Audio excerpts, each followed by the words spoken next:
All right, Kevin, welcome to the 2025 American League Championship Series on FS1 presented by Loan Depot. It is Game 5 from T-Mobile Park, and who's it going to be with this best of 7, now best of 3? Will it be the Blue Jays for the first time in 32 years? Or will the Mariners make it to the Fall Classic for the first time? We welcome you inside. Welcome to your weekend. Joe Davis with the Hall of Famer John Smoltz. These Toronto Blue Jays, after losing the first 2 games of this series, have come here to Seattle. And the most obvious thing is the offense, but really it's been everything. The veteran starting pitchers have been great. They've done the little things too. They've been the most complete team after those first 2 games. There's really not a weakness. They've made the plays defensively when they've had to. When you think about a pickoff that hasn't happened in a long time, that kills a rally. Well, how about this throw from right field? And who knows what this inning would have turned into if the runner didn't get thrown out at third. And oh, let's not forget, offensively, they are about as good as it gets since Game 2. 21 runs. You see all the numbers. They're hard to pitch to.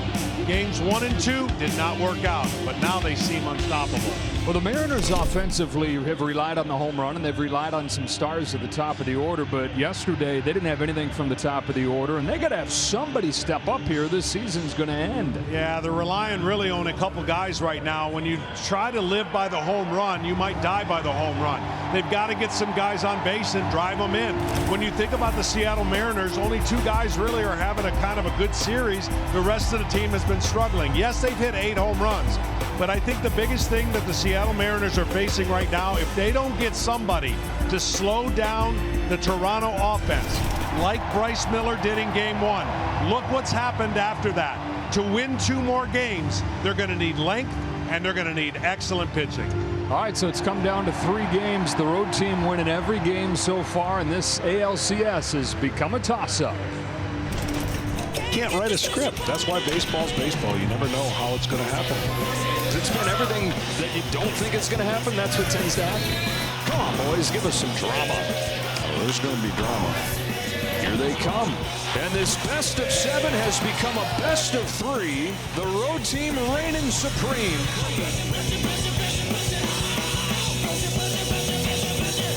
Road teams have won this series. They've ruined the parties in these respective cities, winning all 4 games by a combined score of 34-10. Just about set for first pitch of Game 5, and we go down to the field. Here's Ken Rosenthal. Thanks, Joe. In both of Kevin Gausman's postseason starts, John Schneider removed him around the 75-pitch mark of the 6th inning as Gausman navigated his 3rd trip through the batting order. The first time, it made perfect sense. The Yankees had cut the deficit to 2-1 and loaded the bases with 2 outs. The second time, Schneider arguably pulled Gausman too early. Gausman had retired 16 in a row before allowing a home run to Raleigh and a walk to Julio Rodriguez. Schneider said he lost some sleep over that decision, and the same inflection point could loom today, leaving the manager with some more difficult bullpen choices. Now over to Tom Verducci. Well, thanks, Ken. When Julio Rodriguez arrived at the ballpark today, he was told the manager wants to see you in his office. Julio joked with Dan Wilson, what have I done wrong? The real problem, the lineup. After the last 2 days of the night, and they've been outscored 21-6, Dan Wilson is shuffling the deck. Now, he checked with Julio to make sure he was okay with batting leadoff, which he's done 14 times, but not since July. Jorge Polanco moves into the number 3 spot for the first time this year with Josh Naylor behind him at 4. The basic idea is to move the hotter hitters higher in the lineup. Now, Dan Wilson has used 100 different lineups this year. The one he is rolling out tonight in Game 5 is unlike all the others. Joe.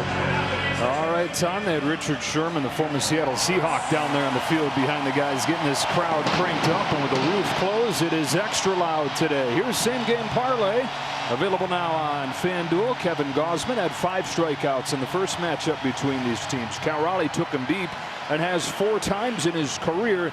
And Eugenio Suárez quietly actually does have a hit in each of the 4 games in this series. Lineup for the Blue Jays in Game 5, and they have been cooking. George Springer leads things off, and then it's Nathan Lucas, Vladimir Guerrero Jr., 5 home runs, tying a postseason record for Toronto. Alejandro Kirk's the cleanup man with Dalton Varsho hitting 5th in center field. Ernie Clement hitting .452 in the postseason. Barger, Kiner-Falefa, and Jimenez round things out. And we take a look at Fox Foresight, powered by Google Cloud. 21 runs over the first 2 games of this series. 57-1 this year when they get to 6 runs, and a bunch of blowout wins in this postseason for these Blue Jays. It is Bryce Miller for the Mariners. Game 1 was his best start of the season. He gave up a home run on the very first pitch to George Springer and just 1 hit the rest of the way and went 6. Yeah, the one thing I wrote down to look for in this game is watch if he can get Toronto uncomfortable. And what I mean by that is he's got to move his fastball in and up. He's got to get in on some right-handed hitters who have definitely taken the outside part of plate away. There's the breakdown of pitches, and he was very successful elevating. Even though during the year his elevated fastball did not play well, it played well in the first game against the Toronto Blue Jays. So only had 3 strikeouts in that game. There were 15 balls in play and only 1 hit for the Blue Jays. So some bad luck in there for the Jays. And we're talking to John Schneider about that. He said, yeah, it's a little bit don't change a thing because a lot of the process was good. But at the same time, how much is he going to change? He's going to have to see the last 2 games that his his teammates pitched against Toronto and notice that they have controlled the strike zone again. And Springer hit a fastball away for a homer. Guerrero, fastball away for a homer. You do that as a pitcher until they show you they can do what you're trying not to get them to do. That's when you got to bust them in to open up the outside part of the plate again. Jays trying to sweep the 3 games in Seattle, get to within 1 win of the World Series for the first time since 1993. Mariners have gone from up 2-0 to 2 games apiece. Their last chance in front of their home crowd in this championship series. Springer settles in. Miller fires, and off we go with a fastball to the same spot that Springer hit it out, but it's a called strike. Yeah, they tried to go in, and again, that was a good first pitch to try to go in. He just pulled it away and got the strike. Springer yesterday doubled 5 consecutive games with an extra base hit for him. 76th career postseason game. Takes downstairs, 1 ball, 1 strike. What Miller has to offer is 4 pitches that he can get you out with. And that is a luxury against a team that really commands the strike zone and doesn't swing outside the strike zone too often. Splitter. That pitch has become a weapon again lately. And that's the pitch that he's thrown with some success. That's the pitch that typically will give the change in speeds north and south and will go right off of his fastball and play well. 1-2 pitch. 27 years of age at New Braunfels, Texas. 3rd season in the major leagues. Last year's top 10 in the majors with a sub-3 ERA. Injuries this season. He's got a 5.5 ERA. But finding his best form down the stretch. His 2-2 to George Springer. A fastball is elevated and cut on and miss. 98 for Miller, feeling froggy.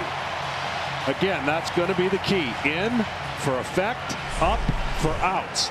But you have to control the count to get the hitters to swing at that pitch. If you're behind in the count, they are not going to swing at that pitch. Springer knows it looked better out of his hand than it did in the end result. And a K to start the game. Yeah, fastball has always been his superpower, but for a lot of this season was not nearly as good. Much better down the stretch. He's been elevating it more down the stretch. And the velocity is high as it's been all season here in the postseason. Nathan Lucas climbs in. Miller throws an elevated fastball at 98 again. Yeah, he pounded him up a lot in that game, and he had about a 10 pitch at bat, and eventually he ended up walking him. But that's the area again to watch for tonight. See how many fastballs he can get top of the zone. You get a lot of pop-ups and flyouts if they're located well. Well, the Blue Jays over the first 2 games hit just 114 against fastballs, but they're hitting 417 against fastballs in the last 2 games. Nobody's attacked up, though, like Miller did in that first game. A lot of fastballs center cut, a lot of them away.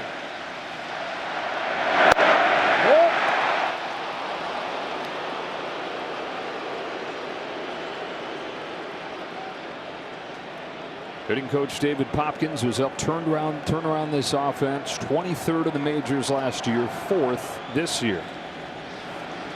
On a 2-1. Lucas pops it foul. 2-2. Well, here's where he went. Up with that fastball against a pretty good high fastball hitting team, but his is unique. Yeah, a lot of success, a lot of early outs after that first inning where he threw a ton of pitches. Fires 2-2. Sticks with it. Popped up. Suarez down the line. Rosarena comes on, and Suarez catches it twice. Little double catch there for the second out of the first inning.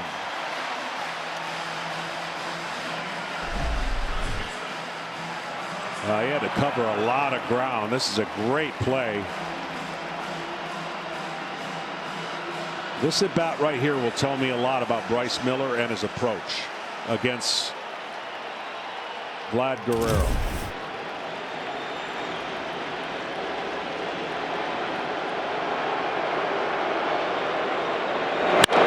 Guerrero strokes one to left center field. That's headed for the gap up against the wall. Guerrero 7 for 10 since the series has shifted to Seattle. Yeah, and that is not what I expected to see on that first pitch with 2 outs. Granted, it's 2 outs, but this was the time to change the rest of the at-bats for Guerrero. And maybe because nobody was on, he had the freedom to throw that fastball. But you're talking about a guy so locked in right now, you've got to do something different to get him off of his game plan, because he is basically telling you wherever you throw it, I can hit it. Man, oh man, does he look calm and comfy. Into scoring position. 2-out chance for Alejandro Kirk.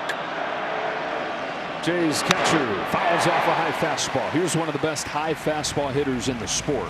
Yeah, a little bit in his bat angle right now, getting underneath, almost squatting a little too much.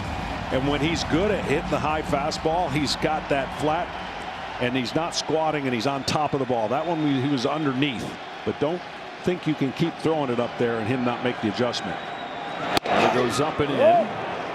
That's the pitch. There needs to be at least 10 more of those during the game on right-handed hitters who have had a freedom of just leaning out over the plate and owning the batter's box.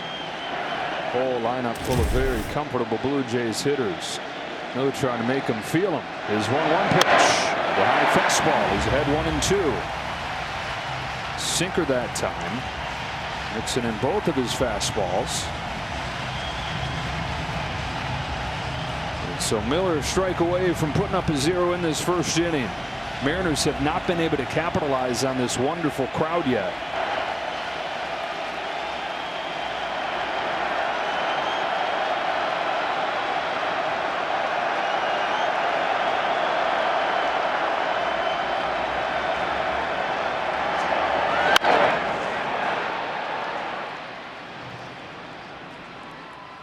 Well, so far he's saying this is who I am. This is what makes me good, and sticking with it. Yeah, definitely getting the fastball and beating the Blue Jays hitters up so far. The ball down. Guerrero laced for a double. Another 1-2 to Kirk. Got him to chase a sweeper. That thing moved a mile. And Bryce Miller has put up a 0 in the first inning.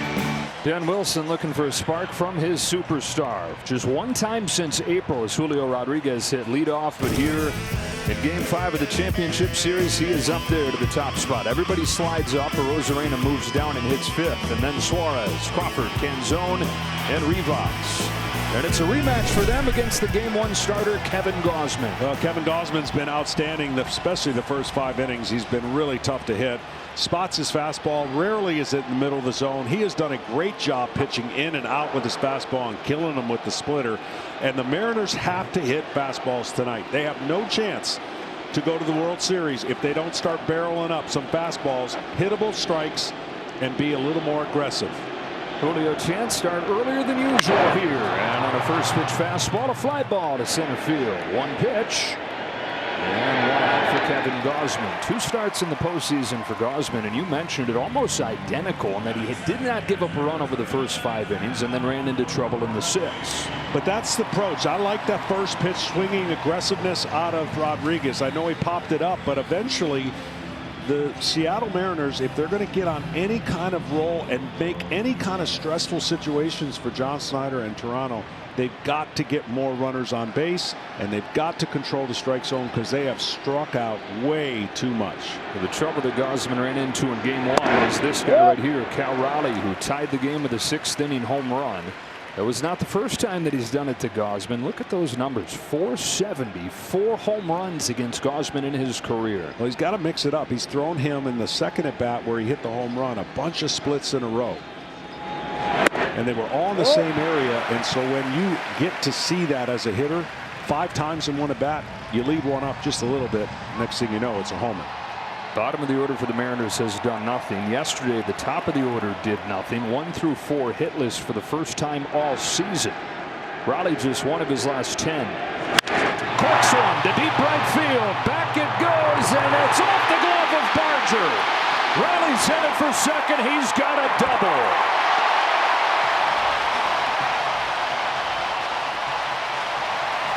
Wow, Barger almost made an incredible play. He was playing deep. When this ball was first hit, there's no chance I thought he had an ability to catch it. Squares it up. There's a fastball. Got to hit it. And he hits it and gets rewarded because this almost was a catch, and almost really a catchable ball that he just missed in the glove. Barger's playing out there these last couple games for the first time in more than a month. Made a couple good plays yesterday. Couldn't haul that one in, and here's a chance for Seattle in the first inning. Jorge Polanco, who's come through time and again for the Mariners in this postseason, but the last couple days quiet. Well, they've continued to hit home runs. They've hit as many home runs as the Blue Jays have in this series, but in the 2 games here, 2 for 20 with men on base. Polanco takes in the dirt 1-1. Runners on and chance to score. He's going to go to that split a lot, and so you have to be disciplined, and Polanco is one of the best disciplined hitters in their lineup. They have too many guys in their lineup right now that you don't have to throw a strike to. That's not a good thing. 340 hitter with runners in scoring position. Polanco is ahead 2-1. You've got to tell yourself that if the ball is down, it's going to stay down, meaning more than likely it's a split that goes below the zone. But if he hits the bottom of the zone with a fastball and you take it, that's the chance. Yeah. Here's his 2-1. It is a fastball very low. I asked Jorge Polanco the other day, do you remember the first time you were clutch? And he lit up and he said, I actually do. I was 11 playing in a Little League game. We were down to our last out, and I hit my first home run ever over the fence. And it's always been who he's been. Steady, comfy in the big spots. Wow. Gausman gets the call. The reason that hurts right there, and the reason Polanco's like, now you put me in a bad spot. That was a splitter below the zone, way below the zone. And that's an unfortunate call for a hitter who now thinks he knows where the bottom of the zone is. And now this 3-2 pitch can be anything. It could be a fastball low that he's got to go after, or a split that's low that he'd have a hard time staying off. Especially when you just did what the plan is. If it's low, leave it down there. He does, but doesn't get rewarded for it. Well, this pitch here, I thought that was a really good pitch, throwing a fastball after the split. Now I think the split comes right back into play. But again, the hitter's going to understand right away what he thinks the strike zone is, and if it's measured right, he's going to be good. But if he gets a call like that, now it's a little bit of doubt in his mind. Raleigh at second, 1 away. With 3-2, he spoils it. That same pitch. Yeah. I mean, he's pitching exactly the way you should based on the count and what just happened. And Polanco spoiled 2 of them.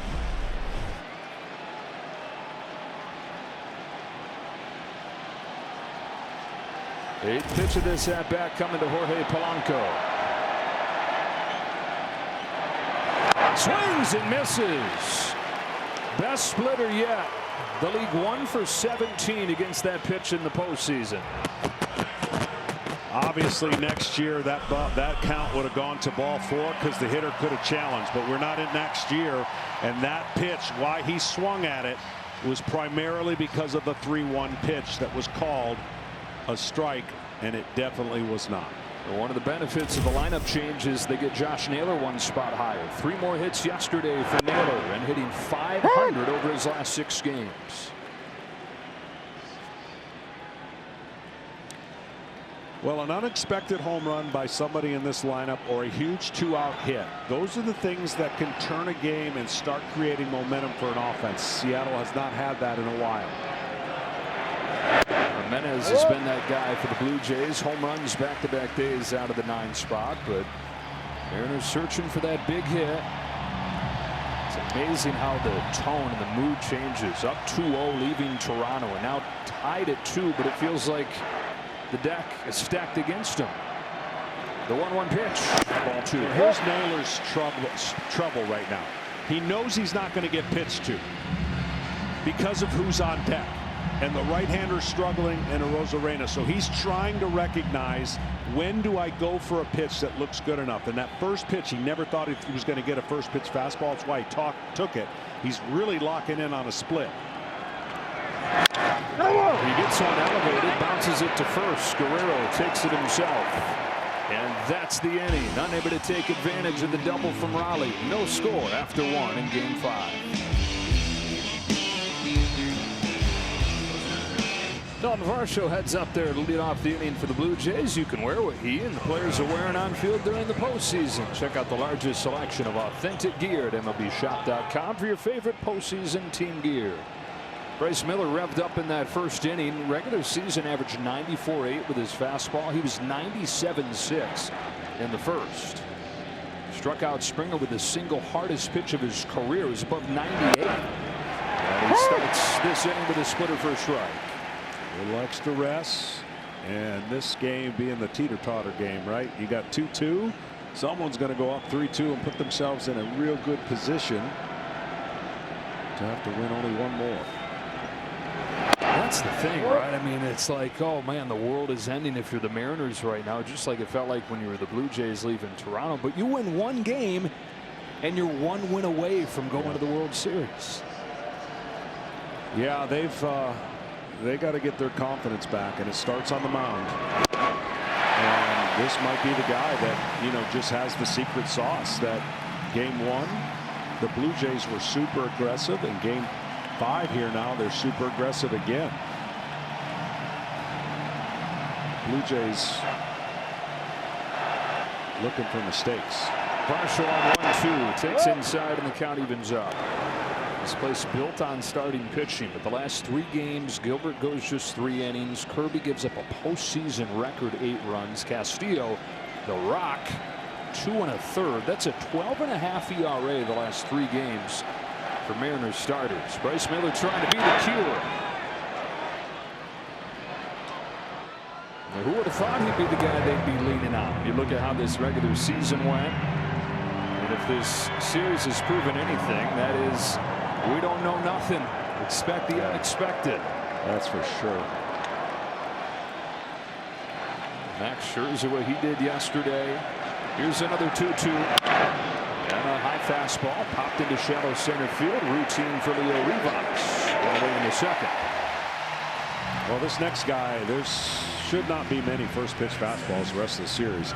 He has shown you that A, he wants to hit the first pitch, and B, he's been getting a lot of hits. So mix it up. Even though there's nobody on base, I would throw a first pitch split or slider to Clement. 2 more hits yesterday. .452 in the postseason for Clement. One of the many role players that has emerged on this Blue Jays roster this year.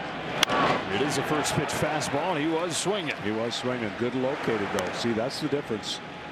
You can make those fastball pitches to an aggressive hitter as long as you locate it and get it out of that sweet spot where they're up there ready to hack at it.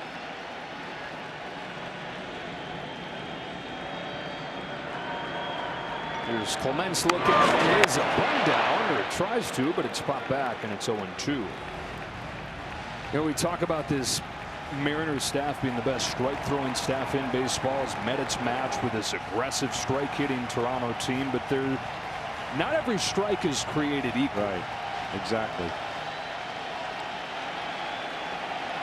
Miller's been able to throw strikes that have been tough to hit in his start plus. Clement swats it up the middle, but Rivas is there. Leo Rivas plucking that ball, taking a hit away from Clement. Outstanding play on a not so good pitch. 0-2, and he left it right there. It's a bad feeling for a pitcher, and then it gets rewarded by a great play by the infielder, and you're like, okay, all right, can't do that again. But that's a great play. Rivas, one of the reasons Dan Wilson put him into the lineup yesterday was for his defense. Makes a play right there. 2 up and 2 down in this second inning. Addison Barger. Speaking of plays defensively, Barger yesterday doubled, walked, scored a run, but made a huge impact with his arm defensively. Sure did. He's been clocked at 98 miles an hour out of the outfield. I did get the scoop. He's pitched before, so it makes sense. The high 90s is a high school pitcher. This guy who bats lefty because he wanted to be like Ichiro. We've mentioned growing up a Mariners fan. That leg kick is for the same reason. And then how about yesterday in the same right field that Ichiro roamed for 14 seasons? There was Barger doing an impression of his hero, a diving catch and an outfield assist.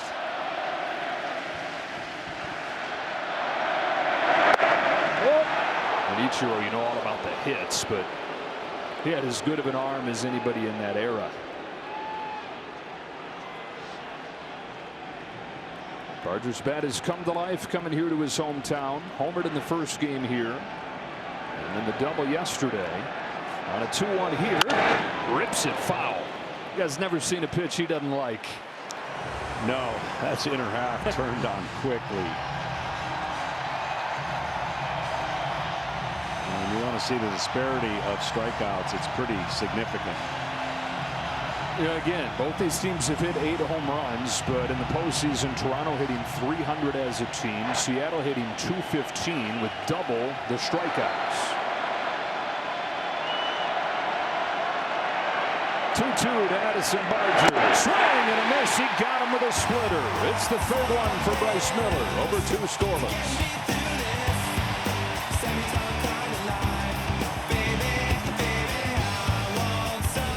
T-Mobile, the best network in the game, is now the best network in America. As the roof is closed for the first time in this championship series, Mariners hoping that it changes their luck. It is Randy Arozarena, dropped out of the leadoff spot for the first time since July, leading off this inning against Kevin Gausman and taking a shrug. And doing a lot of that. Just taking inside pitch after inside pitch, getting behind in the count, and not really changing or putting fear in the opposing pitcher's mind. 6 for 38, 16 strikeouts in this postseason for Arozarena, and he's just had it all backwards. Yeah, he really has. He's taken more fastballs than I've remembered him taking in a long time, and then swinging at pitches out of the zone. Got ball to third. Backhand Clement. One away in the second.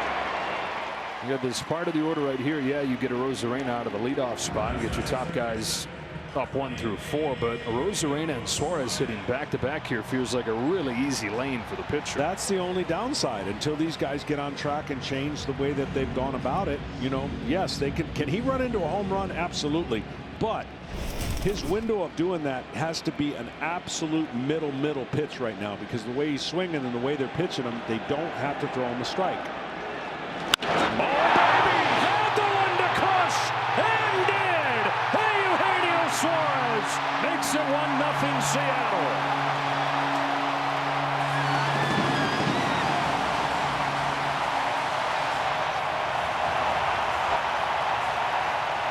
Gausman put it on a tee. Suarez did not miss. 51st of the year. And that is a pitch selection they're going to want back, because he threw this right down the middle. Look where he's trying to throw it. And that's about the only place right now. And who knows if that gets him on track. But he had been missing a lot of pitches. with some pop-ups and swing and miss. And he threw a fastball for the first time since we've been watching Gausman. Middle. Mariners on the board first with a home run from Suarez. Now J.P. Crawford fouls it off. And you see a guy who hits 49 home runs during the regular season, and then he gets to the postseason and can't do anything. And it's like, why? Well, it's the perfect argument for why bat-to-ball ability is an important quality in the postseason. A lot of those home runs come against guys who are not dialed in around the corners of the plate. You're not facing the top guys every day in the regular season the way you are this time of year. Absolutely. And what gets magnified is exactly what you talked about. And look, again, in a game early enough, that pitch later in the game would be crushing to Gausman, because he didn't have to throw him a strike. He could have thrown 4 balls close to the zone and probably got swings out of it. But he did the one thing you can't do, and fortunately it's only a solo home run. It cost him only 1 run. 6 of the 7 runs in these 3 games in Seattle have come via the home run. Crawford is 2 out of 13 in this championship series. Takes a little bit high. Shortstop for the Mariners, their longest tenured guy. Now the problem for the Mariners has not been getting in the scoreboard first. They've done that a lot this postseason. The problem is holding that lead and making it last, especially against Toronto. Crawford's worked it full.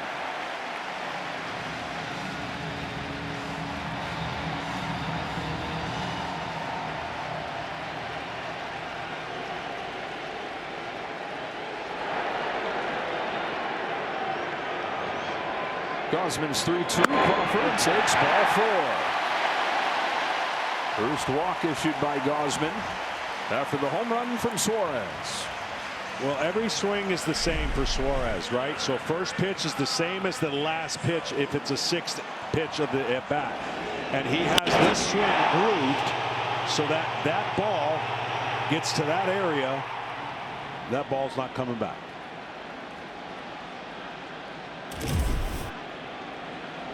Crawford aboard, can zone up. He hooks a line drive right field. Barger comes on, makes a sliding catch.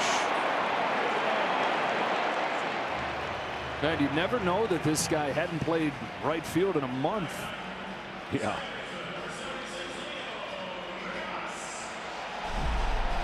This ball was sinking too. And he did a nice job getting to it. And when he gets up, he's like, really? I'm going to throw you out. Yeah, right. You can careful. He's touched 100 with a throw from the outfield this year. 2 outs. Rivas.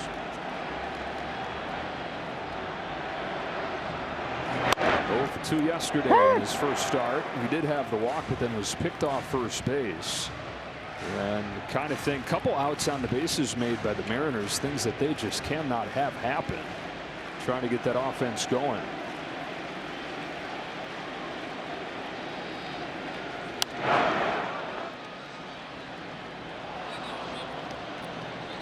Rivas got to the major leagues last year, made 23 starts after almost a decade in the minors. This season, most of it in AAA again. 24 starts at the major league level. He was one of the best hitters in the minors. Had a 470 on base. I know it was AAA, but a 470 on base that was 40 points better than anybody else in the minors. In an 0-2 hole here against Gausman. Jays righty comes home. Rivas fouls it off and stays alive. All right, so the one thing I've noticed early, Gausman, his command was impeccable the first couple games. He's missed some spots pretty significantly, and that's a sign you got to watch if you're John Snyder, especially if you're not getting the swing and miss. The fastball location just a little bit off. He's still got the splitter working perfectly. Fastball misses up. Not going to be any tricks, not going to be any surprises when it comes to Kevin Gausman, who's been in the league for 13 years now. It's 90% fastball splitter. You know what it's going to be. Just really hard to hit it when he's right. His 1-2. Taken low.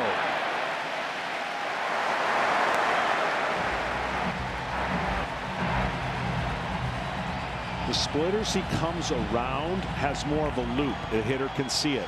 The splitter that comes out naturally straight over the top, they can't see it. It drops straight down. That's the one they swing and miss at.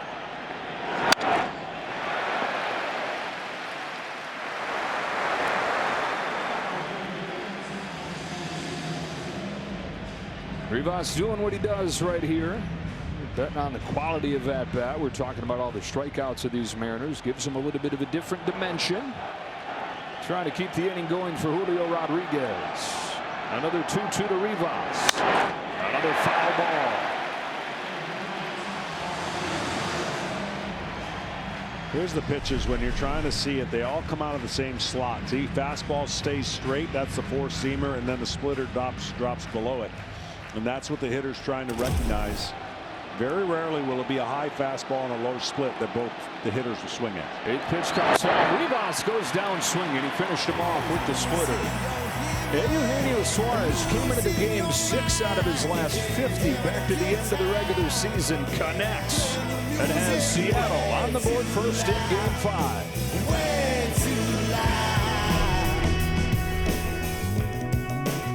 Welcome back to Seattle, joined by Mariners manager Dan Wilson. Your new lineup, what was your biggest consideration putting it together, Dan? Well, I think, just kind of jumbling it up and creating a little bit different look and see what happens. And so far, so good. Thanks so much, Dan. Thanks. I mean, this is seriously same thing. 3rd game in a row. The 8-hitter, Isaiah Kiner-Falefa, doubles to lead things off. All times talking to Dan Wilson, and now Andres Jimenez tries to make it 3 for 3 following that leadoff home run or leadoff double with a home run. He can't make it up. I mean, I don't even know what to say. They should walk him. I was half kidding yesterday when I said he's never going to talk to Tom again. Now, seriously, I don't know, Tom. That might have been our last conversation with Dan Wilson. Corners pinch in thinking he's going to bunt. They've not seen the last 2 days when he's hit the ball over the fence in this situation. And tries to become just the 2nd player in Major League history to homer in the same inning of 3 consecutive postseason games. Likely guy to do it, right? Andres Jimenez, light-hitting shortstop, who hadn't homered since August, and it hit just 7 of them all year. A part of this situation again, which makes Toronto so good. Very rarely do they strike out with runners in scoring position, and he's got 1 goal, and he had it accomplished it first 2 games here and got the runner over and got him in and drove himself in. This time he still wants to get the runner over to 3rd with less than 2 outs. On this 1-1 from Miller, he swings and misses. 1 and 2. Andres Jimenez in the 2 games in Seattle, 5 out of 8, 6 runs batted in. The best way to prevent a left-handed hitter from doing that is a fastball away or a split away. Now the problem with a split away is he can still get that ball on the ground and pull it. Fastball away, harder to pull. More likely he will go with that pitch to left field. Springer waits on deck as Jimenez waits on this 1-2 pitch.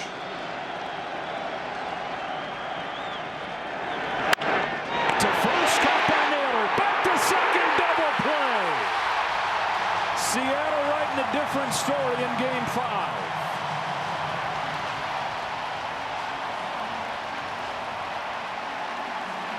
I believe it was the splitter that he threw and he hung it. And that's supposed to freeze when you see a line drive, but that's a tough one to freeze on when you think about a ball being pulled to that side. And a great break for Seattle. Springer tormented these fans for years with the Houston Astros in the American League West. They always have a nice greeting for him as he comes up. Struck out his first time today. He's hit 2 home runs against Bryce Miller this year. Not just Game 1, but he got him in the regular season as well. On 0-1. Bounces it gently foul. 0-2.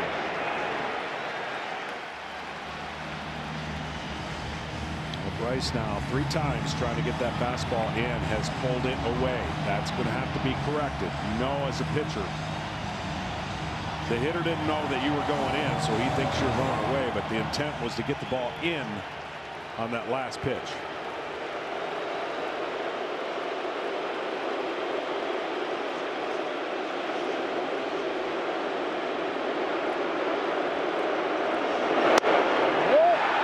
took a sweeper.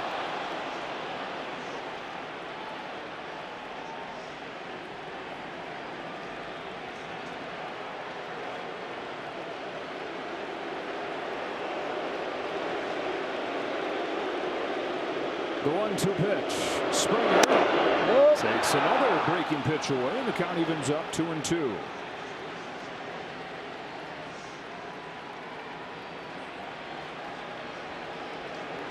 Offense has scored 21 runs over the first 2 games here in Seattle. Nothing doing against Bryce Miller so far. He fires 2-2.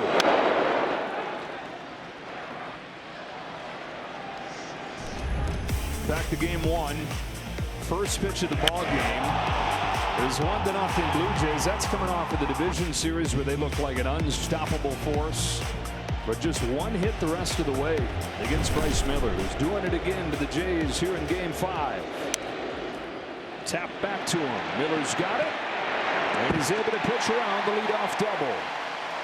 Middle 3 in game 5 on a Suarez home run. Mariners have the lead. Dodgers go for the sweep later tonight on TBS. Shohei Ohtani starts for LA. If the Brewers extend the series, they'll be back at it tomorrow night, also on TBS. And on Sunday from Toronto, game 6. Dodgers 8-1 in this postseason. They've won 17 of their last 20 games, and when they needed to most, they started to look like the team everybody kind of thought they would coming into the year, with that pitching staff lining up the way they envisioned. Top of the order for Seattle, it's Julio Rodriguez to lead off, and he takes strike 1 from Kevin Gausman. Popped out to center field on the very first pitch of the ball game. You like the aggressive approach. Yeah, Seattle's going to get back in this series because they start taking the fastball away from the Toronto pitchers. Julio swings and misses as the splitter falls off of the table. Well, they've asked this guy to carry him before. They've turned to him to provide the spark before. Bigger picture. He was the hope as he came up through the minor league system. And then debuting in 2022 as Rookie of the Year. Fueled that return to the playoffs.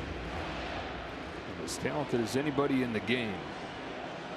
Up at the top of the order. First time since July. Just the second time since April. And an 0-2 from Gausman. He takes inside, ball 1. Every hitter probably wish they had a superpower if they knew the reaction. If they could cut the reaction from getting out of the way of the pitch on an 0-2 pitch and just let it hit them. Yeah. But it's natural. You just body says I got to get out of the way. How about like Bryce Terang the other night with the bases loaded game 1 of the National League Championship Series? If he gets hit, they tie the game, but jumped out of the way, and you could even see it on his face, like, ah. Yeah, it's not normal to not get out of the way. I don't know. Happy Gilmore is standing in there.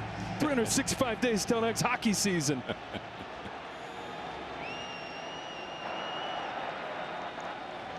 0-2 to 2-2. Rodriguez sends a fly ball to right center field. No big deal for Addison Barger. 1 gone in the 3rd. Brings up Cal Raleigh, who crushed a double his first time up. It was his hardest hit ball of the postseason. Yeah, man, he just got something on Kevin Gausman. This is one of his 3 home runs of the postseason, tied game 1, and one of the 4 that he's hit against Kevin Gausman in his career. The blinking yellow ball is the one that he doubled off of this time.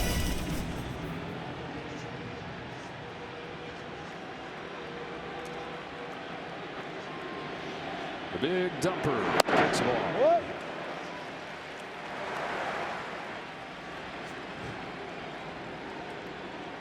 What a season he's given these guys. What a season this fan base has been able to take in. Their hope is that, of course, the Mariners will be back here for the World Series. But no certainty that this is not the last game that they have from here. This magical journey that they've shared together this year. Cal Raleigh and this fan base. And there's something about him. There's an everyman factor to him, right? There's no flash here. There's a relatability, I think. He's in there every day. It's easy to latch on to a guy like that, and that's even before he hit 60 home runs.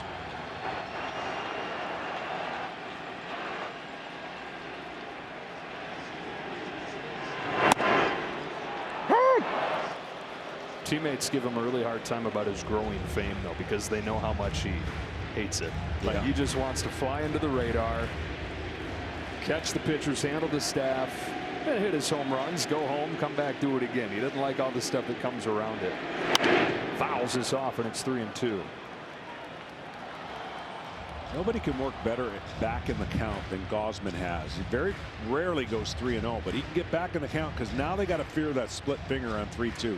He got fastball down for a strike, fastball in for a foul ball, and now the hitter has to know, I got to be completely sure this ball starts up before I can let it go.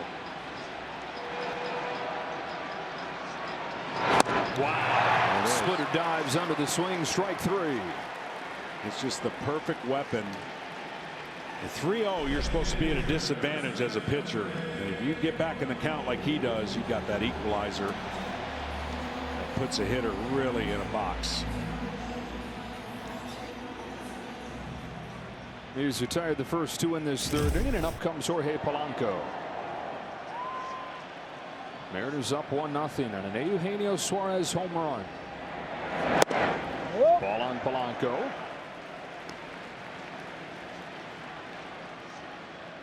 It's a guessing game against Gausman. If you think he's throwing you a fastball here, you sell out for the fastball. I don't think he'll get it.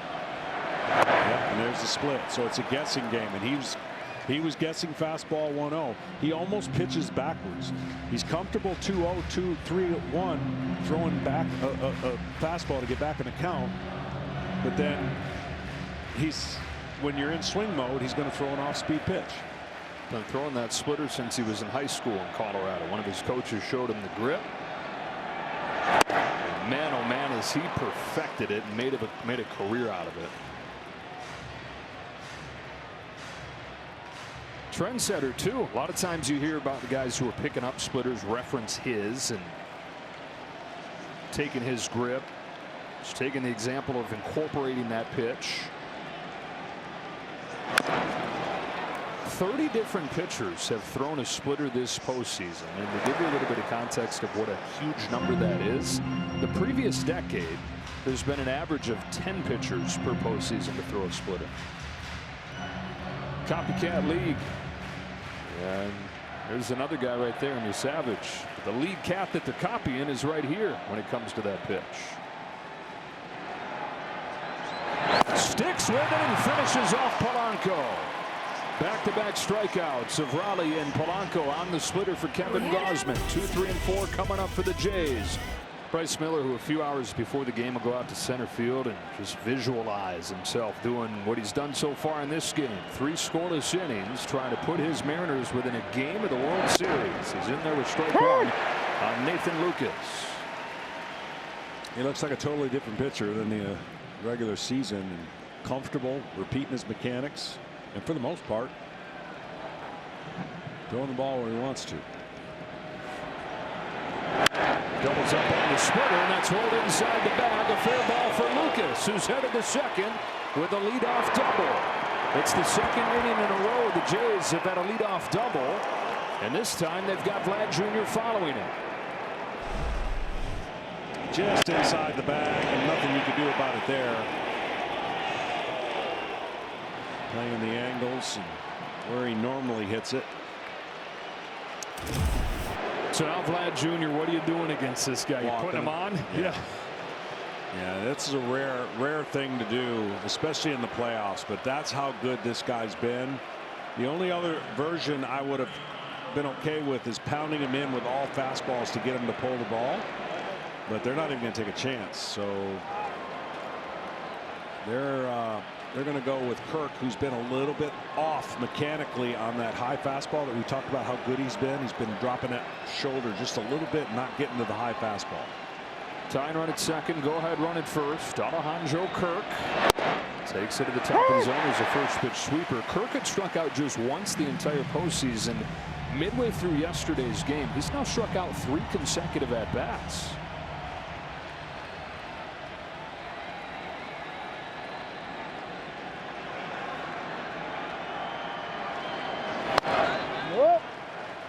showed a moment ago, I want to make sure we reference that the Blue Jays, this is the first time all postseason they have not scored the first 3 innings. They've been incredible. Trying to get it started in the 4th. 2 on, nobody out. The All-Star Kirk lays off. Kirk, a guy that his manager John Schneider calls a unicorn. 5'8", 250 pounds. More than once he's been stopped by stadium security as he tries to walk in. No, sir. This is the players only area. He's also been an all-star more than once. He's ahead 3-1 here. Good hitters, good baseball players come in all shapes and sizes. Tough scenario here. Guy who can hit 3-1 count. Here comes Miller. Kirk takes ball 4 and the bases are loaded.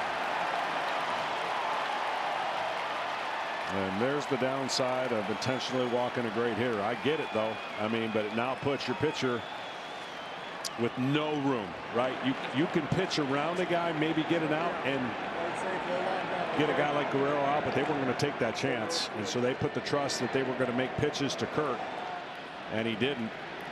And now an aggressive first pitch masher. He's trying to get after it. Get after fastballs is Varsho. Let's get a quick word from Strauss.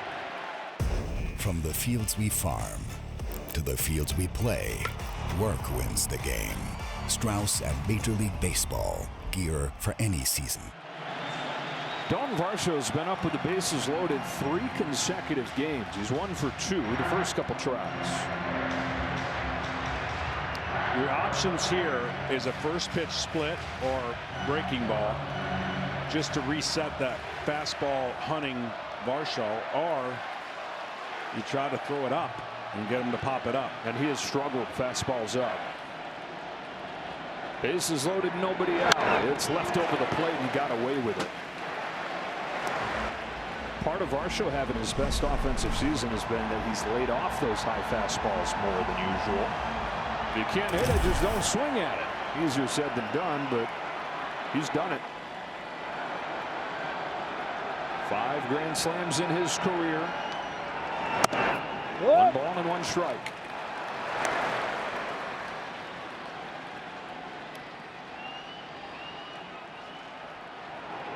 First real stress that Bryce Miller has faced since the first inning of game 1. Spires ready after throwing career high number of pitches yesterday. Varsho pops it foul. Strike 2. Well, when you're in this situation, you can't pitch to give up no runs.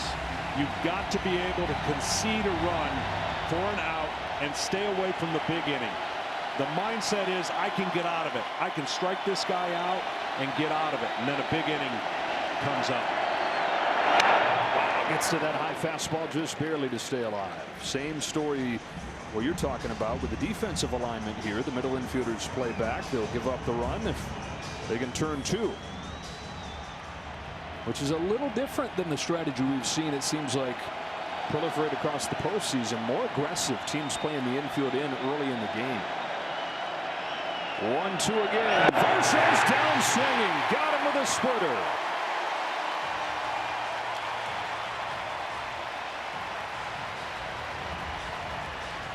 Great pitch on the inside part of the plate that looks better than it is. And I mean, that is a obvious huge out. And now you got another very aggressive first pitch guy coming up in Ernie Clement. Yeah. 0-2 hung a slider and he lined it to second.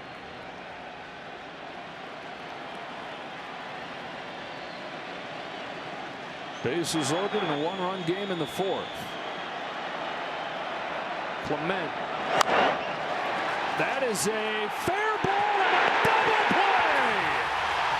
A 2-inch tapper. They turn 2 and lead game 5.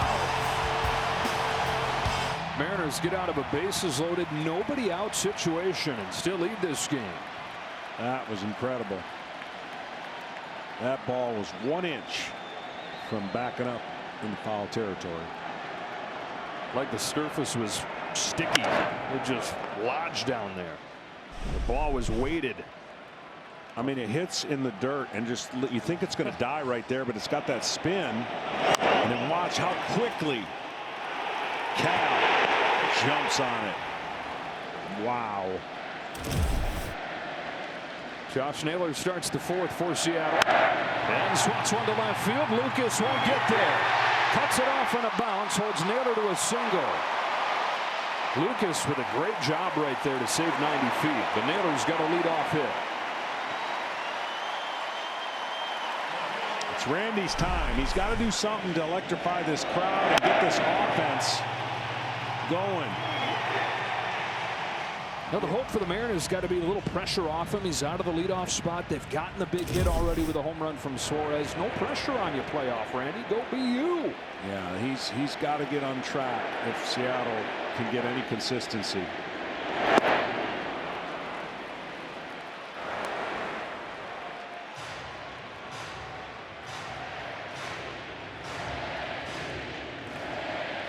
He needs a mistake in the zone, and Gausman hasn't given one yet to him.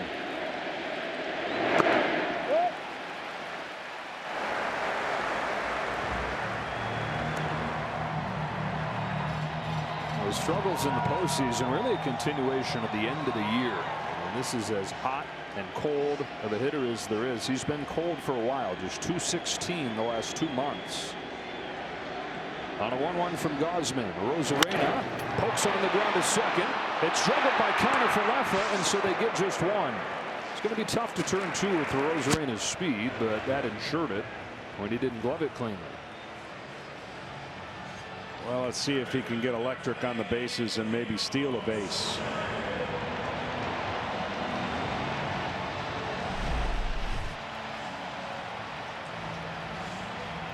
Trying to make that transfer before he had the ball in the glove. Rosarena 31 stolen bases on the year, takes his lead as Suarez comes up. A good first pitch slider.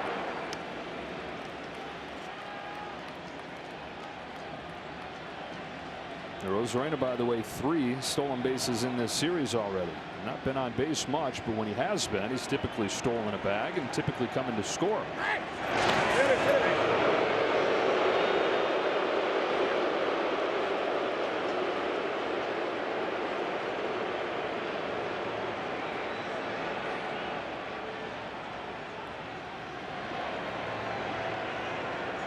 Rosarena has been on base 5 times prior to this in this championship series and scored all 5 times.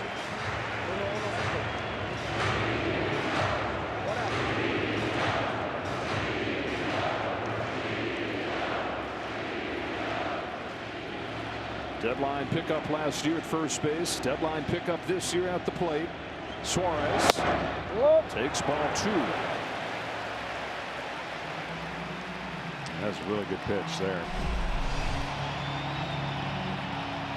Better take, but really good pitch.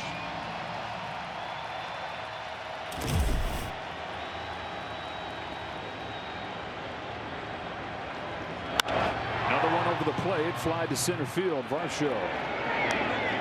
2 out.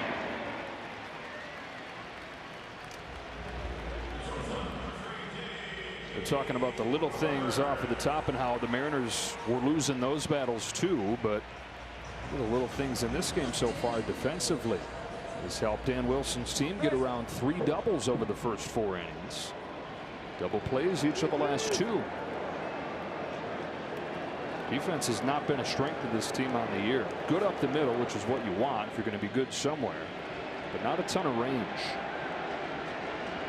2 out. Check on Rosarena. It'll be a bad time for him to pull the trigger on a stolen base attempt, given the scoring position with 2 out. Now, obviously, I haven't watched a ton of games, but I've watched more games than not, and I've never seen a runner, once the throw's been over, get a bigger lead, a one-way lead, and try to force another throw so then he's boxed in. You only get 3 throws to first, and a one-way lead is basically such a big lead that your first move is back to the bag. trying to get a throw from the pitcher because your lead just got bigger. There goes Arozarena. Throw from Kirk won't even happen. His 4th stolen base of the CS.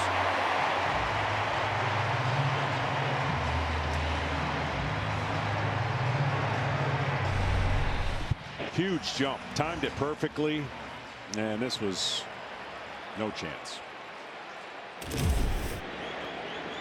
Can Crawford come through?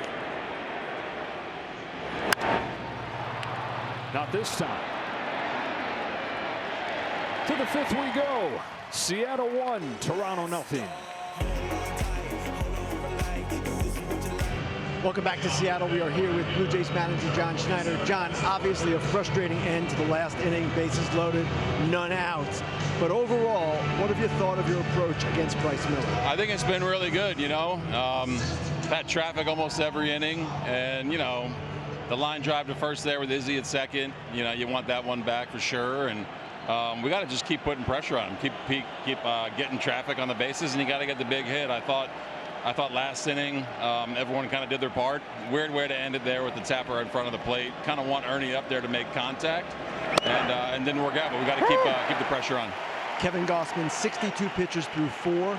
What have you seen so far? I think he's got good stuff. I think his split's really good, and just going forward, I think just not be too predictable with it and use his fastball as well.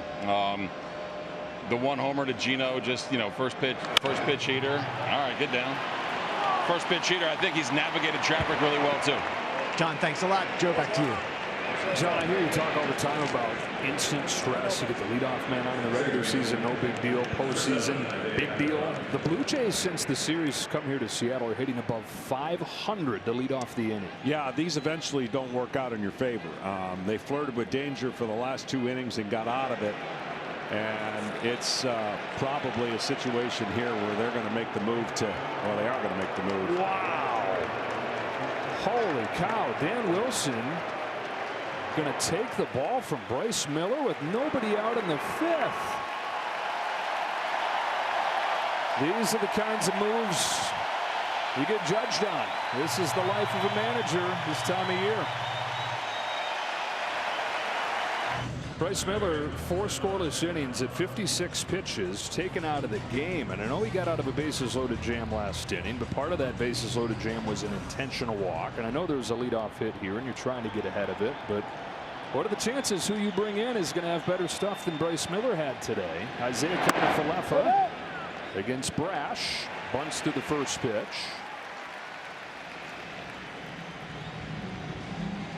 I think the biggest thing right now that you and I talked about, you asked me what I thought. I said he was going to be aggressive with his bullpen, and he certainly has been aggressive. And this guy's one of the most nasty sliders and breaking balls, and he's not going to mess around saving him for anything. Now, this is aggressive. It would never happen in the regular season. The last couple innings probably led to him saying, I'm not so sure that Bryce is going to keep the traffic from happening. I mean, you're right. These are tough decisions that can only work out one way if the manager's going to be right. Kiner-Falefa, after failing to get the bunt down, pops it up, shallow center field. Rodriguez calls off Crawford for the first out. Tom Verducci, what's your take? Yeah, I'm shocked, to be honest with you, because of where we are in the lineup.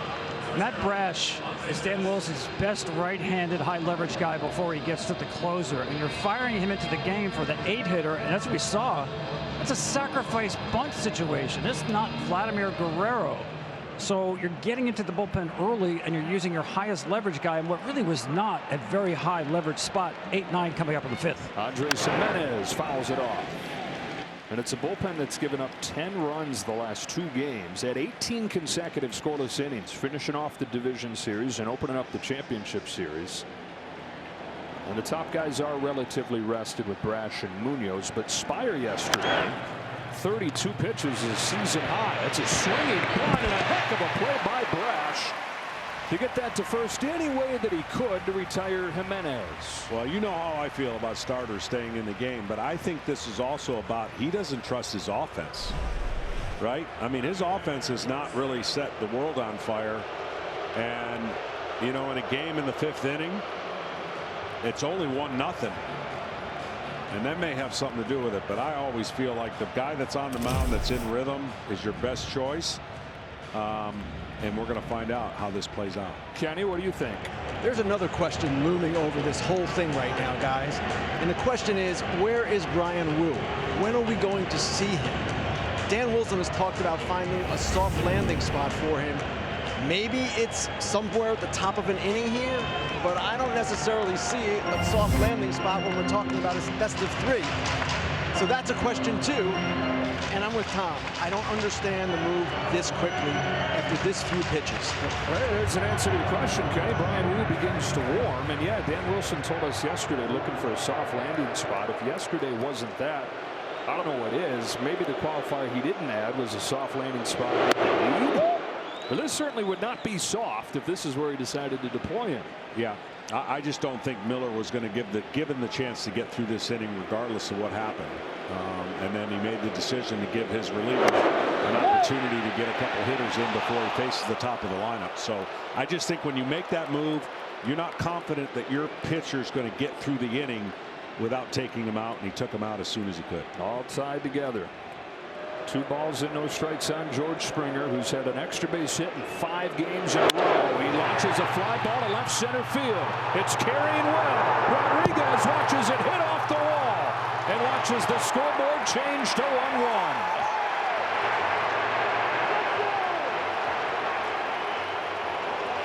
Three batters after Bryce Miller leaves the game. George Springer doubles home the tying run against Matt Brash. Breaking ball right there down the middle, and Springer thinks he might have got it, and he knew he had enough time if he didn't to get to second base. Blue Jays do it again. Back at square one here in the 5th. Lucas now looking for the lead, takes the ball.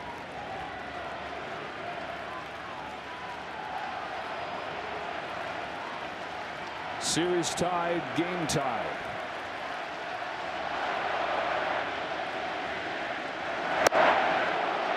Got the call.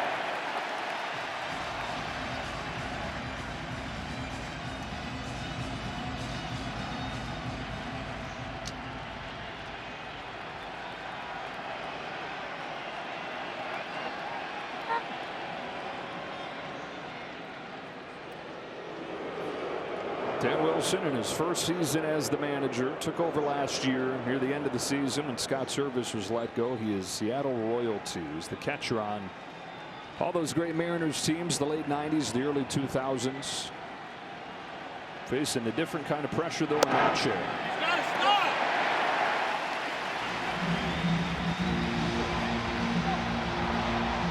Lucas upset, I think, that he was allowed to throw that pitch. He wasn't quite ready. He's certainly not mad at the call. Pitcher's not supposed to be allowed to come set until the hitter is settled and attentive to you for a beat. The 1 ball and 2 strikes on Nathan Lucas. Brash fires. Ball 2.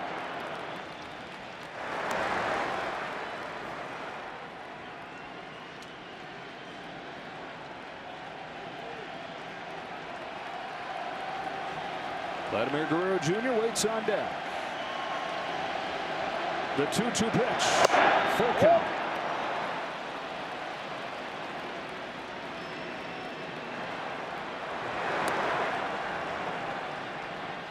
Run charge to Bryce Miller. The hit though against Brash. The 3-2 taken for ball 4. He got ahead 1 and 2. Winds up walking him, and the wrong spot to do that. Vladimir Guerrero Jr.'s coming up. Vladdy's reached twice more today. Doubled in the first inning. They just put him on in the 4th. He is a machine when he gets locked in. 75% of the pitches he's seen in this series have been middle or away. They come in right here, and Vlad has adjusted and just so calmly and simply taken it where it's pitched. Yeah, he's timing everything up. Trying to give him the lead right here. He's ahead 2-0. After him, it's Kirk.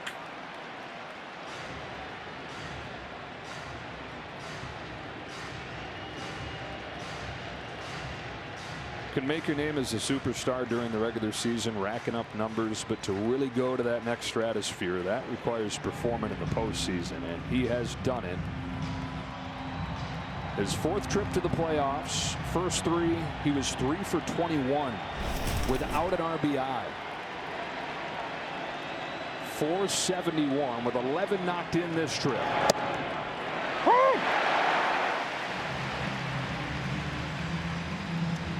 They've yet to pour in that inside strike on him, and again, got to make him see something different than he's been seeing. On a 2-1, he tries to lay off and does.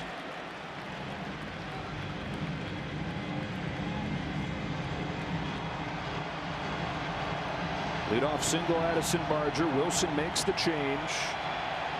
Springer doubles him in. After the walk to Lucas, Vlad Jr. swings and misses. Count goes full. And an interesting first and second. There's still a base open, but you never consider it that way. Man on second, nobody on first. That base open gets occupied with an intentional walk. You cannot give in to him here.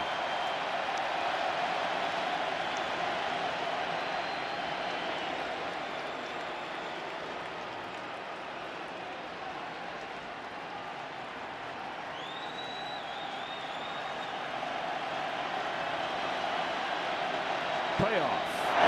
Got him. There it was. Came inside with a fastball and struck him out. Halfway home in game 5. They go to the pen.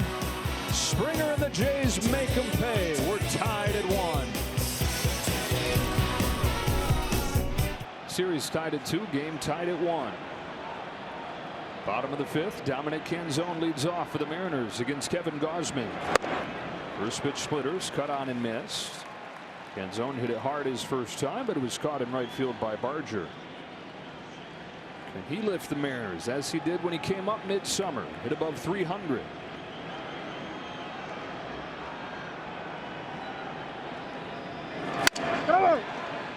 Hit about 200 first couple of years, spot duty in the major leagues. This year he was in the minors for the first 2 months and then got the call with some injuries and was their best guy for a while. Had 11 home runs this year. 3 of them came in 1 game just a month ago in Kansas City. He's not the biggest guy, but the ball really jumps off his bat. Former Arizona Diamondback draft pick, got traded here right after he had made his debut with the D-backs in 2023.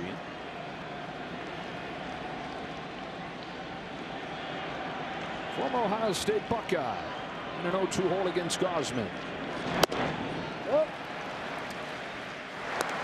Yeah, that splitter has been unbelievable again tonight. Nobody's done anything against it. And when he controls the count, he owns the hitter. Able to get his bat on that. Weekly popped to third. Ernie Clement.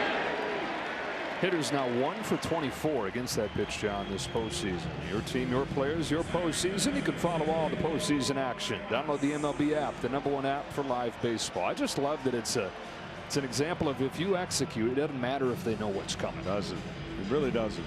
I mean, you gotta hang that pitch. When you throw it up, it doesn't have the great depth down and it just floats in the zone. That's when it's mediocre at best.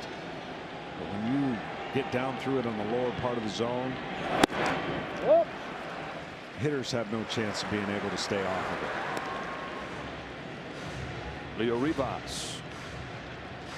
Second straight start for him. Found out before the game yesterday he was making his first career postseason start. 0 for 3 over the 2 games. A 1-0 pitch takes himself the ball 2. Brian Wu continues to warm for Seattle, and perhaps this is the spot. It is far from soft, but it will be a clean inning. And it'll be against the heart of the order. Wu, if you're unfamiliar with him, was one of the top starting pitchers in the league this year, but he's been out since mid-September.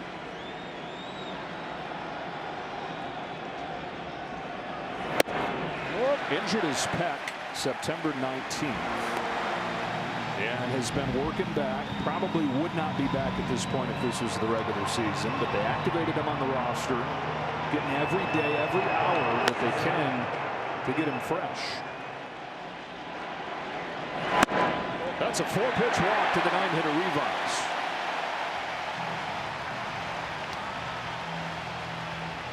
Very unusual for Gausman to do that.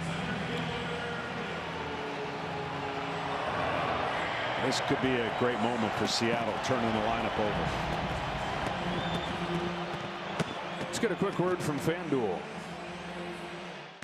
Make baseball come alive when you bet live this season with FanDuel. This is the great cat and mouse for Julio Rodriguez. He's going up there after a 4-pitch walk. They're going to talk to him about what pitch and how to attack him. I would think if he sat soft, he's going to get something off speed. Not necessarily a splitter or a slider. I think more slider than a splitter. And sometimes you got to be, I mean, I know there's very few guest hitters in our league. They try to react to a location and they don't come off the fastball. I get that, but there's times where you can put yourself in the best case scenario. This might be one of them. Rivas good speed at first. Bullpen going for the Jays. Gausman to Rodriguez. Strokes a line drive to center field, and it's right at Show. He went right with the fastball, and he was on it. But the old Adam ball, right at him.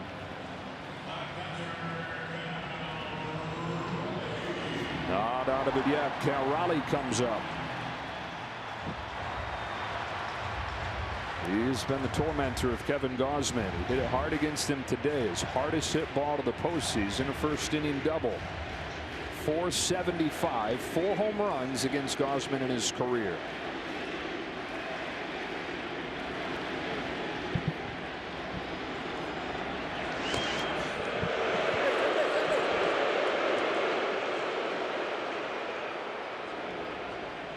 You wouldn't think that they'd risk taking the bat out of Big Dumper's hands here. I wouldn't think so. But remember, this is the series of expect the unexpected. So Rivas is going to be taken off next pitch. He's not. And the dirt, good pick by Kirk.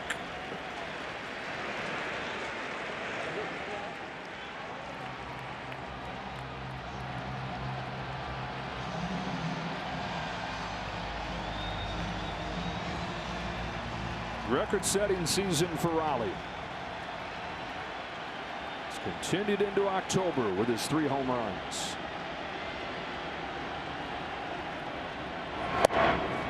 Butterfly split right there. 1 ball, 1 strike.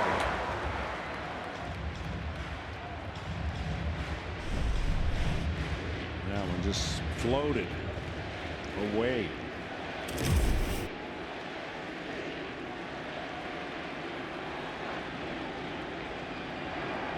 On the 1-1 pitch, Raleigh pokes it foul, strike 2. 28 years of age in his 5th year in the majors. He's been a great player for a long time. It just didn't really jump onto the national radar like this until this year. They've known about him around here, loved him around here for years.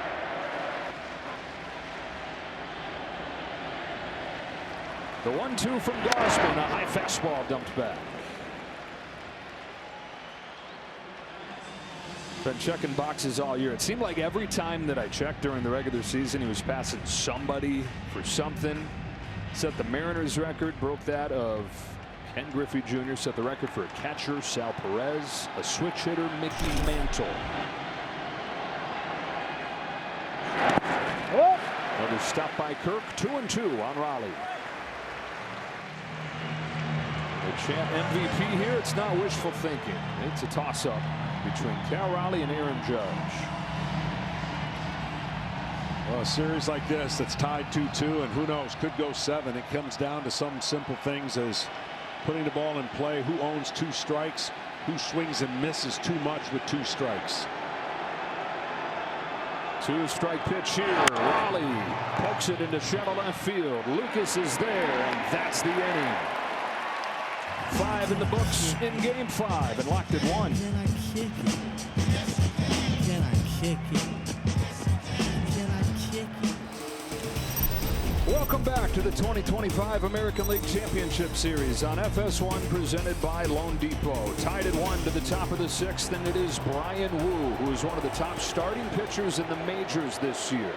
15-7 with a .294, but he's not pitched in a month. Alejandro Kirk leads off and pokes the first pitch he sees to right center field, headed for the wall. He's headed for second. Canzone's throw is cut off. A leadoff double for Kirk. And a rude greeting for Woo.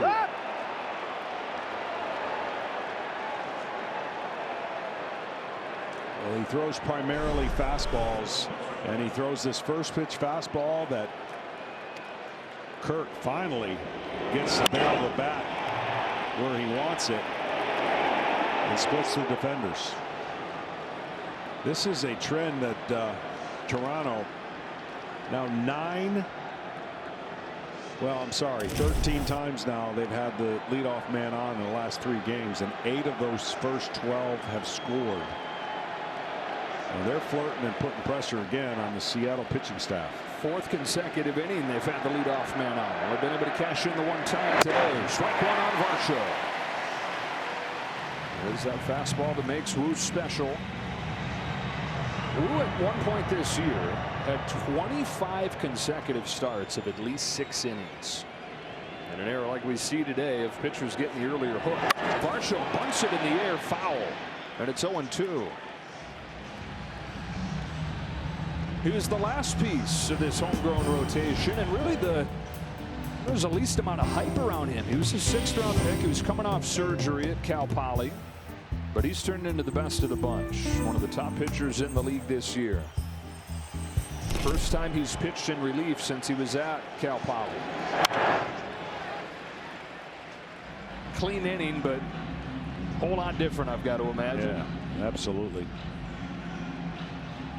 Your rhythm, your structure, everything you're used to doing, get a little bit out of sync, and you try to do it on the fly. Parachuted right into a postseason Game 4. Who out of Alameda, California, in the Bay Area. Didn't even pitch until he was a junior in high school. The arm's still very fresh. His 1-2 to Varsho is high for ball 2. He's been an infielder. He only started pitching because his high school team was desperate for somebody to step up. Had a bunch of injuries his junior year. Look at him now. 25-year-old. Game 5 of the championship series. Kirk at second. Nobody out. 2-2. Ball 3.